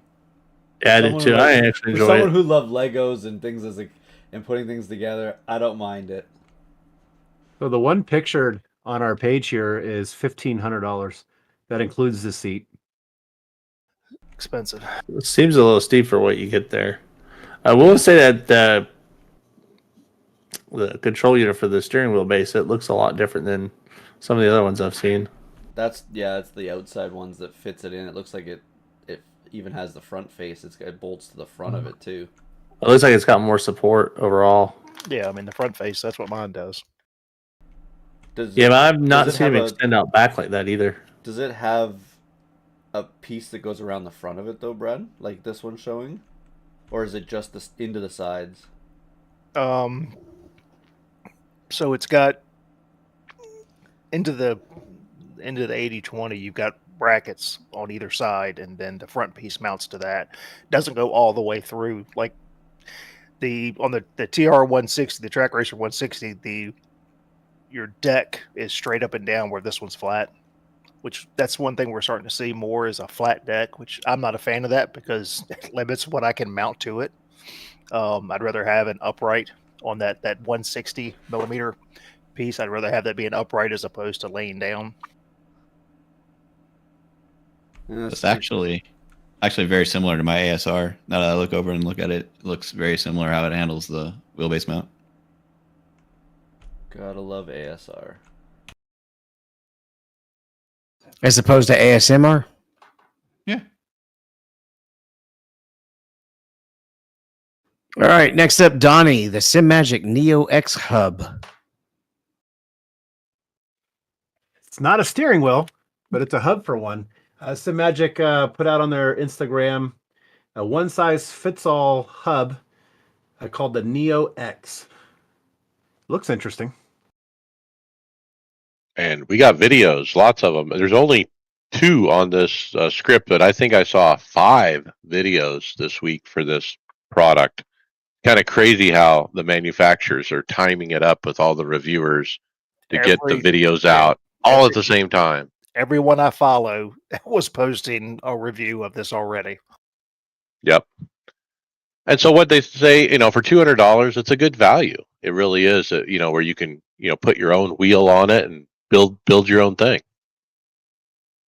I think back to the days of Fanatec with the hub, the universal hub that they had that was groundbreaking. It was horrible. It was groundbreaking when they did it because nobody had ever done that before. But it was difficult. It was painful to try to set up. But I mean, with this one, $200 the base, and then you can add multiple shift paddles or clutch paddles. So look, again, SimMagic continues to do stuff. I have their base. I'm happy with it. I know with this one is SimHub compatible as well. Again, if you use the MagLink, which is nice. Just wish that there was some way to do that with some of the older wheels that they have. Because I have the GT4 wheel, which I wish they would do something to allow me to use that with SimHub. Yeah, so So they say it's $200, and it is, but then you've got to pay $50 for the clutches and pedals, and then you got to buy the rim. So it's not quite $200 they claim. It's still a pretty impressive deal. I'm obviously going to be looking for an oval wheel soon, so it's something to consider. Be careful when you're putting it together. You might electrocute yourself. there is a warning that they posted as well this week, basically saying use this thing wirelessly. If you use it wired with the SimMagic wheelbase, it may cause damage due to the PCB due to excessive power draw. Yeah, so Kind of an odd problem. with the SimMagic base, it works wirelessly, but it's the same premise that like a Moza has. So I think you probably got people that have tried to do this with like a Moza base. You're fine if you use the MagLink to do it, but yeah, obviously somebody got stupid. So what? They're running a USB to the wheel, but they're plugging it in the back of the wheelbase instead of directly into the computer. Well, you can hook a USB into it, but I don't think it would do anything because it's the only thing the USB. So on the back of any SimMagic wheel, there's a USB-C that you could use to update the firmware on the wheel. There's no power from that.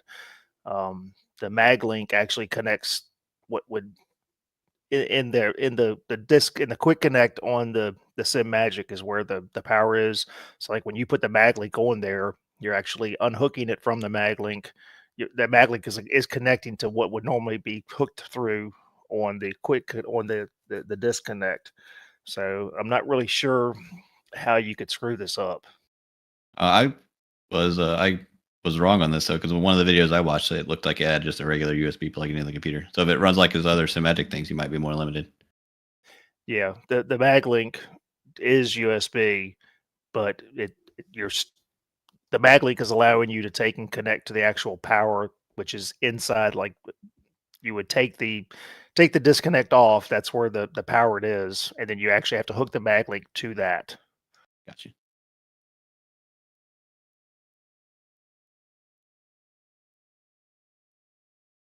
All right, Mike, Active Pedals. This has been your fantasy for the last 6 months. Yeah, SimMagic Active Pedals. It's another interview with the CEO showing off his product, basically. I can't wait, after, watching this again, more information and getting, more information from this guy.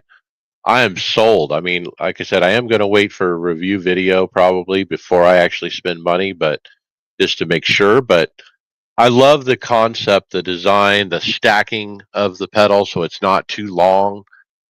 They really have taken what SimiCube has done and made it better, I think. And so it'll be interesting to get a A/B comparison between the two brands when it does come out. I'm still surprised we haven't seen any reviews with the Moza yet. Does the SimuCube involve a belt as well? Have we seen the inside of one? No, theirs is based off it's the threaded drive. So the pedal is actually moving along that Well, that drive. Where this one, you've got the drive as well, but then you've got the belt that's actually then moving the pedal back and forth. And I mean, in here, and I've heard it multiple times. I think they actually had this developed before SimuCube released the active pedal. probably was smart for them to let SimuCube go first with their $6,000 price tag, so they can come in with their way cheaper version. Not Yeah, cheaper made, but just cheaper reportedly price. $460 each, reportedly. Can't wait. Sounds like a still. Which leads us right into the next topic. Brad, what is the still? So we got a post here. It's a Facebook group, Sim Racing Market. So this is, I'm guessing, it's former teammate Steve is selling his full rig. So I think this is all in about 11 grand, and I'm sure there's probably $20,000+ in this thing. has a lot. Right. Steve Thompson, a former teammate, he's been on this show before. Uh, he's selling out. I'm surprised because he has such a nice system. It's in Golden Valley, Arizona, which is northwest Arizona. He wants you to pick it up, 11,000 or best offer. Now, as Brad said, as I read off some of this list, and you start doing the math in your head, I think there's $20,000 to $25,000 worth of stuff here. And I was wondering, this might be a business venture. I was trying to tell Justin Pearson, dude, go buy this thing and then part it out, and then you sell it in all the pieces individually, and you double your money. Anyway, Track Racer 160, SFX 100 motion system, AccuForce G seat, AccuForce G belt, 10 butt kickers, 3 2-channel amps, 1 4-channel amp, 1 Ace Attack Invicta drive, 3 Ace Attack wheels with button box, 2 Semicube Active Pedal Pros, 1 Heiskenveld Sprint clutch, Pimax Crystal VR, Pimax Crystal Light VR, and a SimMagic DS HSQ shifter, 4 button boxes. Yeah. My ADD and anxiety is peaking when I look at that. The picture of him sitting in there. It's a lot. It's a lot to have to take care of too. But goals, right? Maybe dreams. I don't know. A heck of a deal. Find Steve Thompson on Facebook, guys, if you're interested.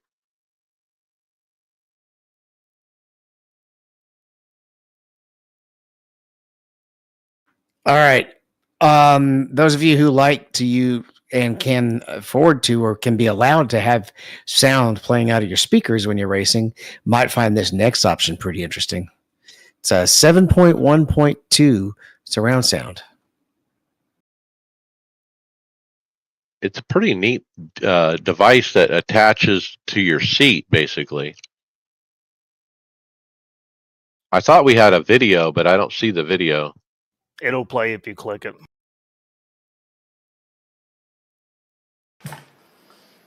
Yeah, so if you go to their website, I think it costs $600 all in. I guess it's made to fit inside the holes in the back of your racing seat. I just don't see in that form factor how you get, decent quality audio for that price tag coming from that thing. But again, I haven't used it, so maybe you can. In the past, I always struggled with how to do rear speakers for a surround system in iRacing. Like back 2-3 houses ago, I used to have little speaker stands that would sit right behind the seat on either corner, blasting a speaker at the back of my head. And it was really just ugly with the speaker stands and stuff. And then somebody sold some kind of thing that attached to the seat. And that's kind of what this is. He basically attaches it to the 2 seat bolt holes on the seat. It kind of wraps around your head almost like a halo in an Indy car. And it kind of has that neat look. And so it looks intriguing. But once you told me the price, forget about it. That's way, like if you said $200, William, I'd be like, cool. But $600? No way. Yeah, I'm double checking that price tag now, but that's when I looked at it earlier this week. I'm pretty sure that's what they had up there. I've always had headphones. I've never run anything other than headphones. Growing up with people in the house, it's kids, wife, nobody wanted to hear it. But look, if you were a bachelor in a bachelor pad, would you have big old speakers and blast, No. engine sounds throughout your apartment? Nope, I'd still wear headphones. The problem with an apartment was you got neighbors. Look, I got neighbors. Nobody said nothing. I'm blowing 120 decibels here. That's because they looked at the window and they see what's lined up on the couch. How do you? I mean, does that hinder getting in and out though? Looks like it rocks back. The surround on the IndyCar would come out. Yeah, it looks like that you can rock it back, but I don't even think it rocks back far enough for you to get in. So he's in a swivel chair. I'm not sure how well that'll work with one of our fixed chairs. Yeah, I mean, I would have to crawl in underneath it to try to do it if it doesn't flip up. I mean, with a desk chair, you can move the chair in and out, and then you just sit down and then slide back up to the desk. Yeah, I'll stick to my Logitech system.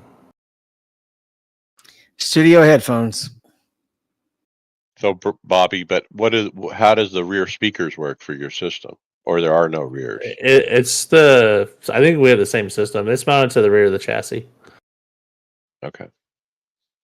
I'll send you some pics. I'm about to tear it apart and rebuild it anyways.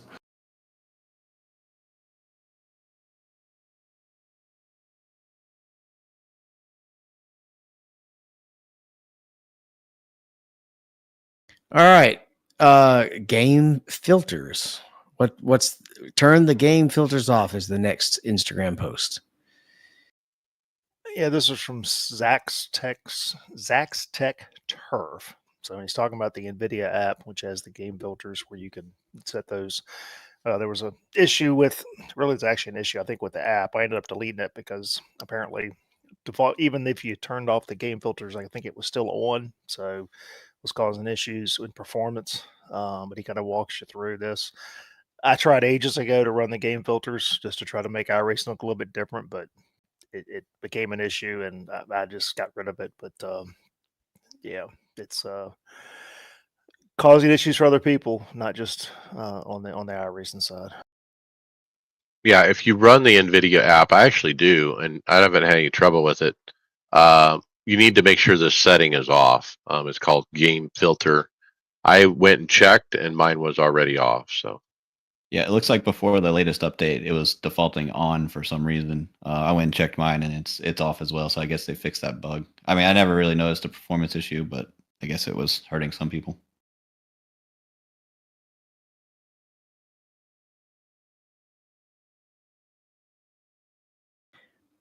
Brad, you are our default DDU guy, but you did buy one, didn't you? Didn't you say you grabbed one? I did, and this is the one that I grabbed. That's why I threw it in the script. So this is the SimDid DV 480 DDU. This is a review by Sim Racing Channel. I picked this up, believe it or not, off of Amazon.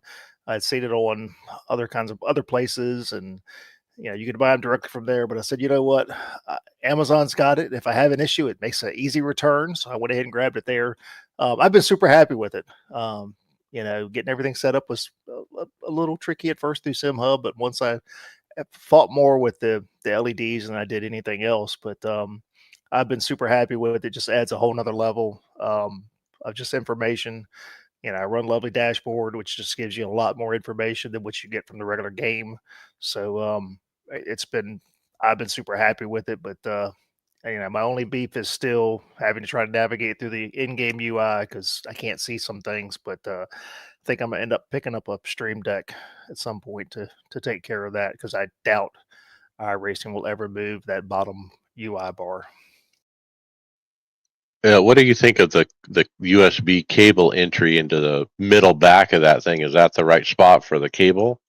It's fine. I mean, I just take mine and I run it right down. So I thought that I may need to end up buying a USB-C with a 90-degree, but where it comes out, it's I probably got about maybe 2.5 inches till the screen, so it's not an issue. But I've been super happy. It looks good. It's touch screen if you want to go that way. It's CNC machined aluminum. It's really nice.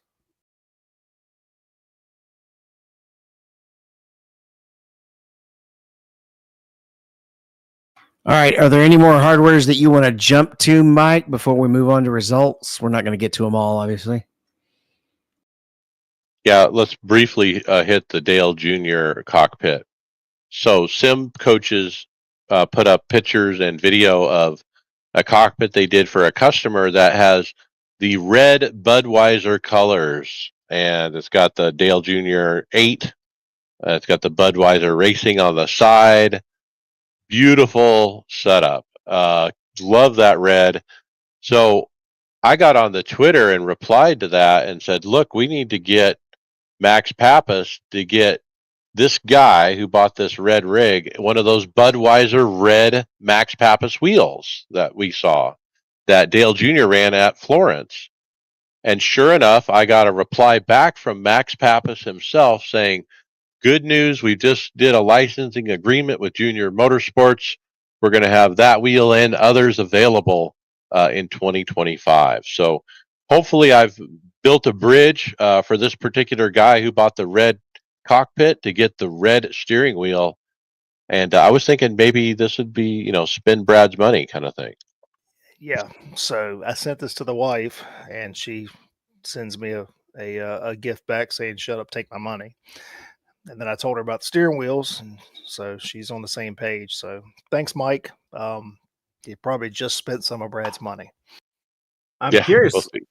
One of my last trips out, maybe at the last warehouse Lawrence was at, he was talking because I think Advanced Sim Racing, they have the smooth side profile like you see here. And he was talking about doing the same thing, but using magnets that way you can interchange it. But this looks smooth, like the whole profile is not machined on the side. So I'm curious if he's getting his chassis through them or he's finding somebody who can make the smooth sides. So it looks pretty nice. It limits your what you can do, obviously, with the smooth sides, but I like it.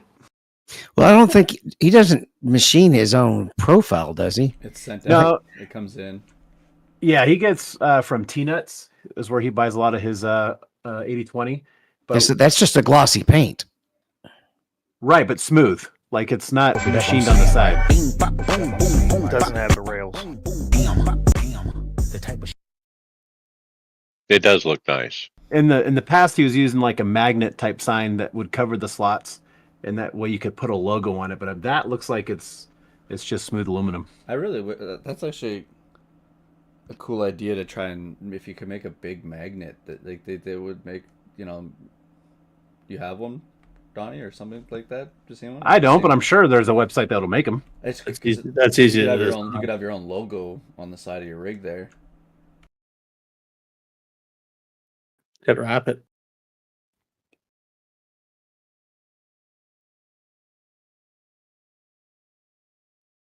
All right, let's jump to results.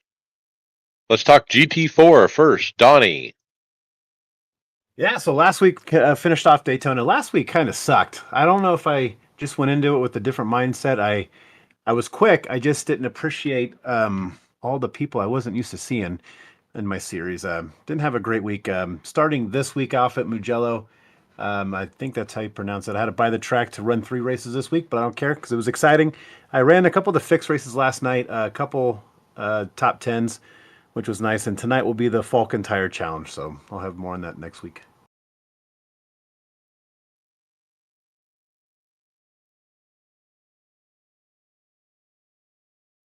Okay, and then Brad Imza, P6.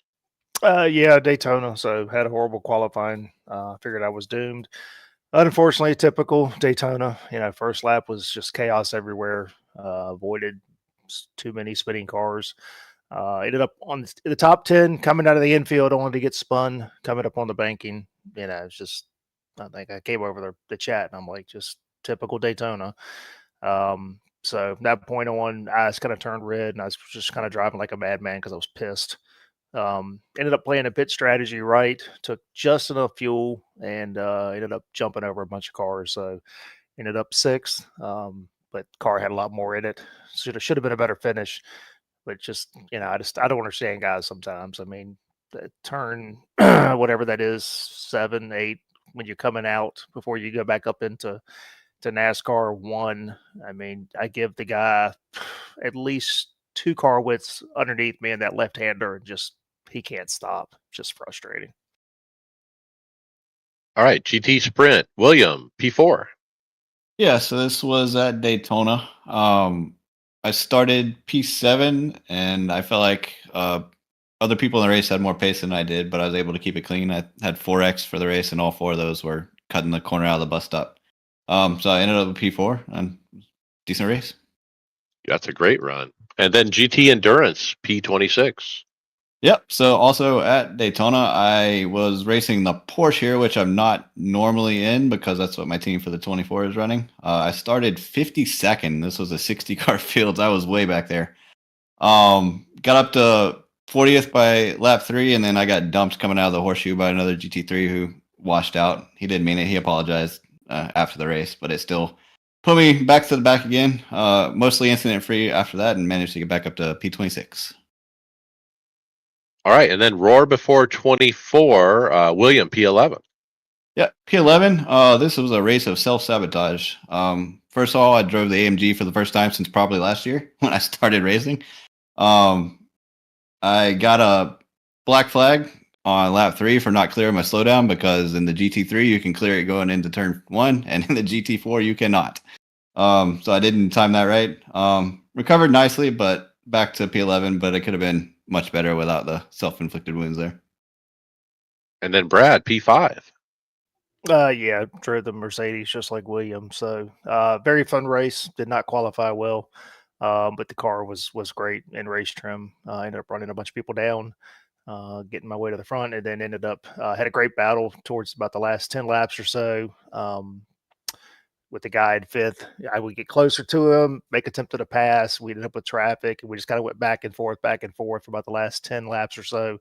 And then, took the white flag, and I figured I'm just going to have to go ahead and send it into the bus stop and try to get a great run coming out of the bus stop. And I was able to do that. And then, right on his bumper coming out, and just took the draft and, snuck out to the right as we were coming to the line, and ended up getting a fifth by just a few inches. I think I put a screenshot up in the chat, but yeah, it was close, but I'll take it. Bobby, you ran this? Yeah, me and Joe ran the same time. I had a good race. I got a little overzealous catching a car for fifth, and I was doing pretty good, and I just kind of self-spun it, and guy clipped me as he was going by, and that did some damage. I had to pit, and I lost a bunch of time. It was a fun race. I know I ended up getting back up to, I think, 8th, and I know Joe finished, I think, 4th or 5th in his. All right, well done. Leagues. William, what do you got for leagues? Yeah, so the Grassroots Racing League, it's week 2 of our 3rd season. We always try to match up to the special events so people can use it as practice for the iRacing special events. So we're at Daytona this week. Qualified 7th, I think. Finished P3. Could have been P2, but I got greedy coming out of turn 5 and hit the wall, got wheel damage with about 10 minutes to go. So I was glad to just hang on to P3 there. All right, and then majors. 2.4, Brad, P17. Yeah, this was just a disaster of a race. So started on pole, ended up, dropped back to second when the green flag flew, because iRacing can't do multi-class starts. But on lap 1 was mayhem as usual, and in this series they will throw a yellow flag. They'll throw it virtually. So race control came over and threw it.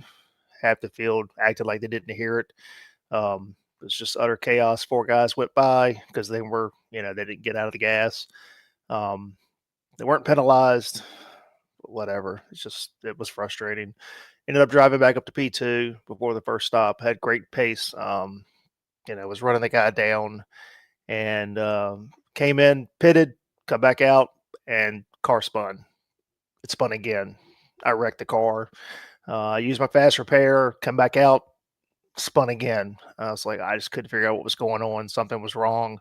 So finally ended up parking it, went to the garage and looked, and somehow I had changed to wet tires. So I had a button mapped for tire compounds, and somehow in that first stint I managed to hit the button, and I had no idea that I put wet tires on. So wet tires don't work very well in dry conditions. So probably really had a good shot, I think, to win that race. But needless to say, the tire compound button is now on the button box. It's nowhere near my steering wheel. But like William said, self-sabotage. That's what it was. I just so frustrated. Yeah, I'd come in and was watching you right as you had pitted and done this. And I think I had said, Brad, you haven't forgotten to drive. I mean, there was something wrong. I think you thought initially something wrong with your wheelbase. Yeah, I mean, I'd hit the bus stop and, I could get through the first left, but as soon as I turned to the right, the car would just snap around. I mean, just I had no control over the car at all, and I was like, it almost felt like the inputs were backwards or something was going on with the wheelbase. That But makes no sense with that tire, with a rain tire. It should be grippy though, yeah, and it shouldn't be until it's heated up that it would do that. yeah, it was it was just super ugly. All right, David, you had a good run. P4. Yeah, it should have been a podium. I was running P3 for most of it, and you'll be proud of me, Brad. I'm calling out a GTP driver. Good A for you. GTP driver dive bombed a GT3 in front of me. This was a lapped down GPT driver, and yeah, he went in on the kink basically, and the other driver wasn't anticipating it, so the GTP went ahead and took the grass to avoid contact, and then the GT3 goes a little wide and panics and spins and hits me, causes some decent damage. I used the fast repair for it, but the time I lost on the track caused me to lose the position.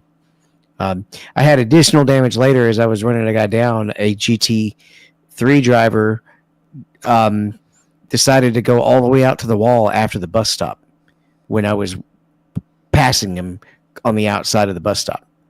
And he did get penalized for it because you're supposed to stay on the inside and let us pass on the outside there.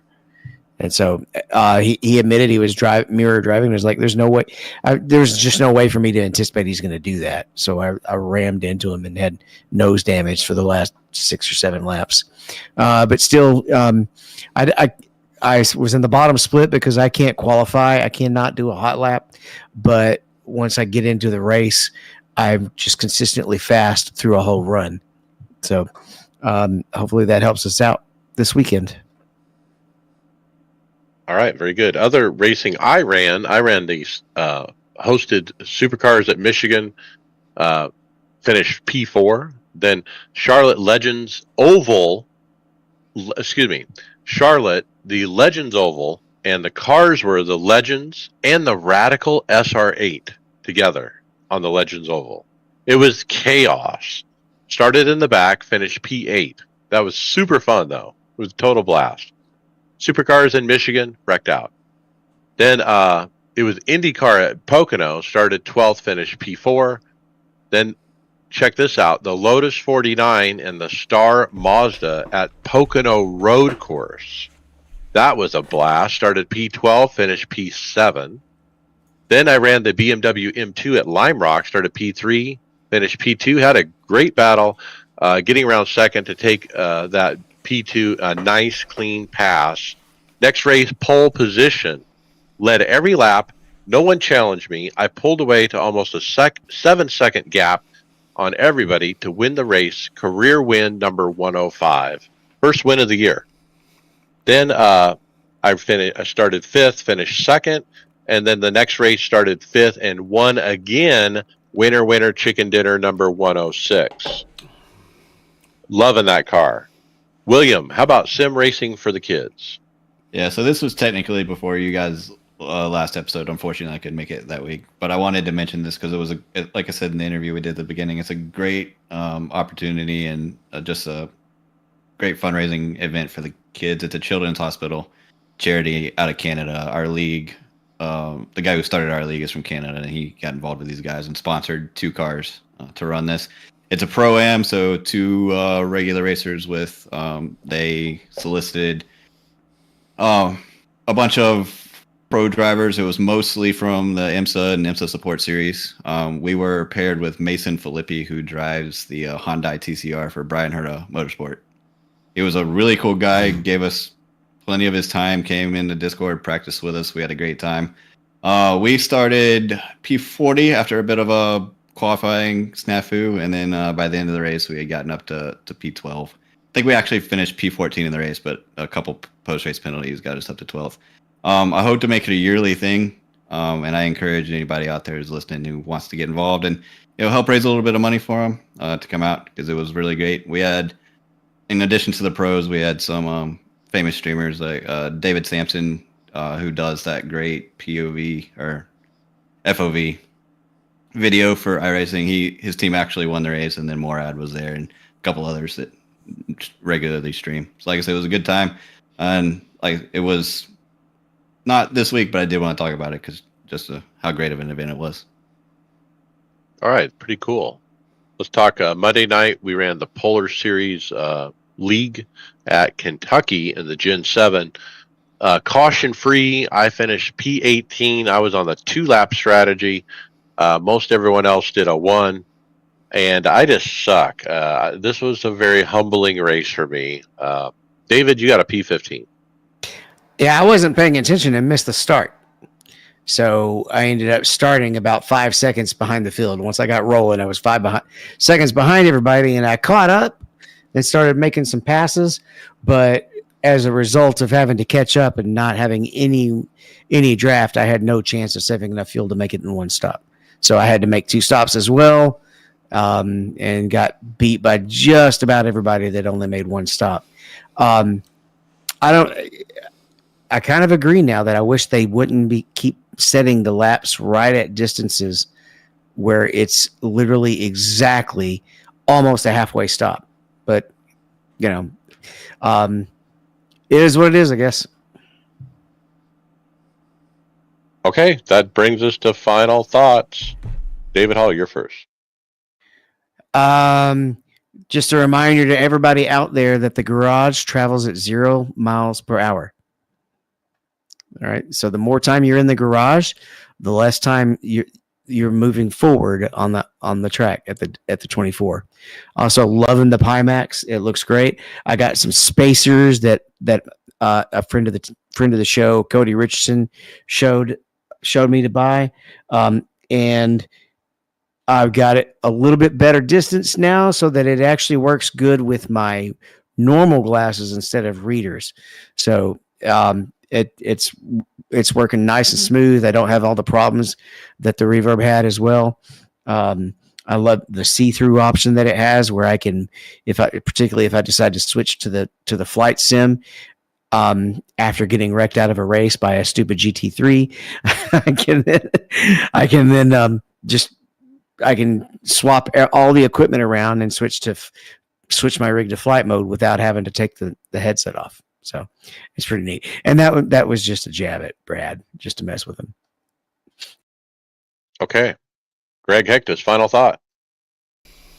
I got to thank Brad for spending my own money by introducing me to these lights, the Govee lights. I installed the 2 that I had bought last week on one of the nights last week. Brad helped me with it. I appreciate the help that Brad did there to simplify the program and process of doing it. Love them for racing. Very good. They're really impressive what it does. It's subtle, but it's enough to. It's kind of. I'm wondering what it's going to do for maybe just helping me on braking points and things like that. Maybe too, with just maybe some of the lights or something. I don't know. I'm interested to see what this changes in my racing, but. Yeah, I ended up buying a second set, so now I have 4 lights. I got to install the other ones tomorrow night before the race. We can start our 24-hour race. I'm looking forward to that. Daytona's always the best track that for me in the LMPs or the GTPs, I guess as we call them now, racing, and I really can't wait to run with you guys this weekend. Yeah, the ambient lighting works really well at Daytona at night because you get the strobe effect as you go down the oval part where the light is darker, lighter, darker, lighter, and you can really tell. It's very subtle. It ain't going to make you faster, but it's a neat effect. I'm waiting for. I have yet to be able to test it with other cars on the track. I'm waiting for the like headlights in the mirrors and things like that. All right, Bobby Jonas, final thought. I really wish they had moved the Roar and the Rolex up a week. It doesn't make sense to have the 24 hours of iRacing Daytona the same weekend as the Roar for people who are there. On that, I enjoyed the Roar. Kind of sad I'll get to miss the Rolex because I'll be at the track.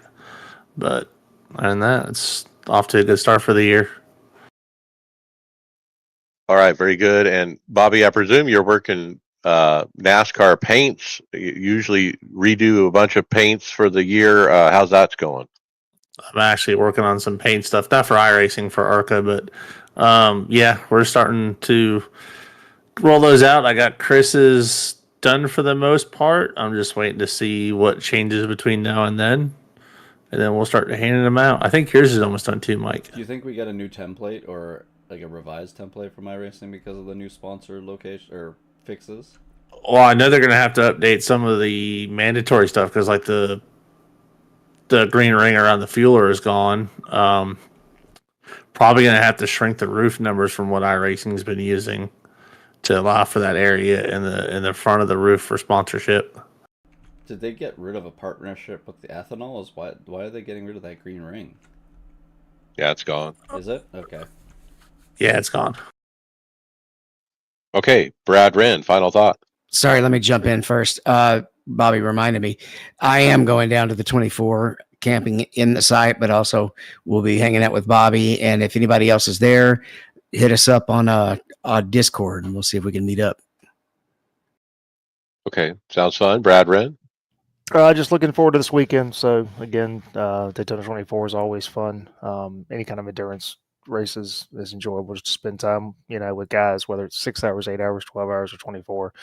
24 hours, you really spend a good amount of time together, a lot of bonding, which is enjoyable. So it's an easy way to get to know guys. And, when you're up in the middle of the night and somebody's in the car and you're talking to them and keeping them awake, stuff like that, it's enjoyable. So I look forward to this. William, welcome to the team.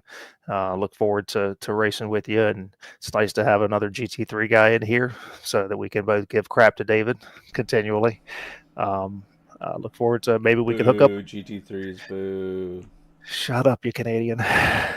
So hopefully we can hook up as we get a little bit further along in some of these endurance races. Love to have you, as part of the team, and just look forward to it. So it's gonna be a busy weekend, guys, and then we're shortly just a few weeks away from NIS starting back up. So there you go.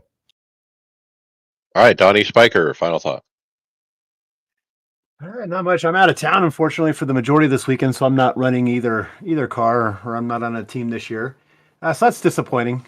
This is always something to look forward to.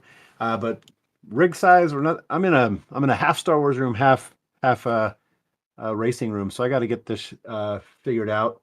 And I got a 6-foot stormtrooper behind me. You can probably see him through the blur. He got shoved into my room this week, so now I gotta figure some things out in here, make it more, just more better. This is not the rig you're looking for. Oh, that's good. William Westbrook, final thought. Hey guys, thanks for having me on. My only hope is over the next few weeks and months that at least one person gets some enjoyment out of listening to some random dude talk about sim racing. As far as iRacing is concerned, I'm really looking forward to the 24. As far as my work schedule looks, that's probably going to be the only race I do next week. So I really hope we get a good result out of that, and looking forward to my first 24-hour endurance race. All right, go get it, man. My final thought is the rain. I ended up practicing quite a bit, and dry, and I felt like I was good. And David said, "You better get some, reps in the rain, just in case." And so I did. And I found a hosted practice with some rain, and it was dry for the first 30 minutes, and then it went to rain, and then it kept raining and raining, and I was blown away by the rivers of water rolling down the track. At Daytona, the way the water pools on certain parts in the infield blew me away. That it, I could literally see a river going down the middle of the track, and I didn't realize that it was just so that it pooled like that. It wasn't just wet, but there was, and then when you ran through the water a pool, you could almost feel the resistance in the car, like it slows it down just a hair, like it feels like when you run through a big puddle in your real car. And so anyway, I was pretty impressed with how the rain played out. I think in that hosted room, they actually had more raining coming down than you could actually drive, and it got to a point where I couldn't drive it. So I'm kind of hoping for no rain this weekend because of that. But hey, Now- we'll see you on the track. Do they limit the rain in the actual races? To a certain amount? No, no, Because I've been in hosted races where I'll tell you right now, we would not be running at Daytona. that's the way it is in the official races. Yeah. You will race in stuff that should be red flags. Yeah. Mm-hmm. And Mike, I jumped in like right after you left because I had just finished an IMSA race, and the track state was at 67% wet. It was pretty wet.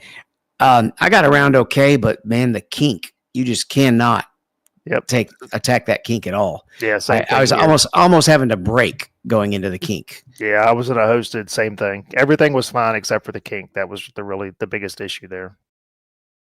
All right, So- so now give us your ending tagline. All right, we'll see you on the track this weekend at the Daytona 24. Later. Okay, title ideas. We got 3 to choose.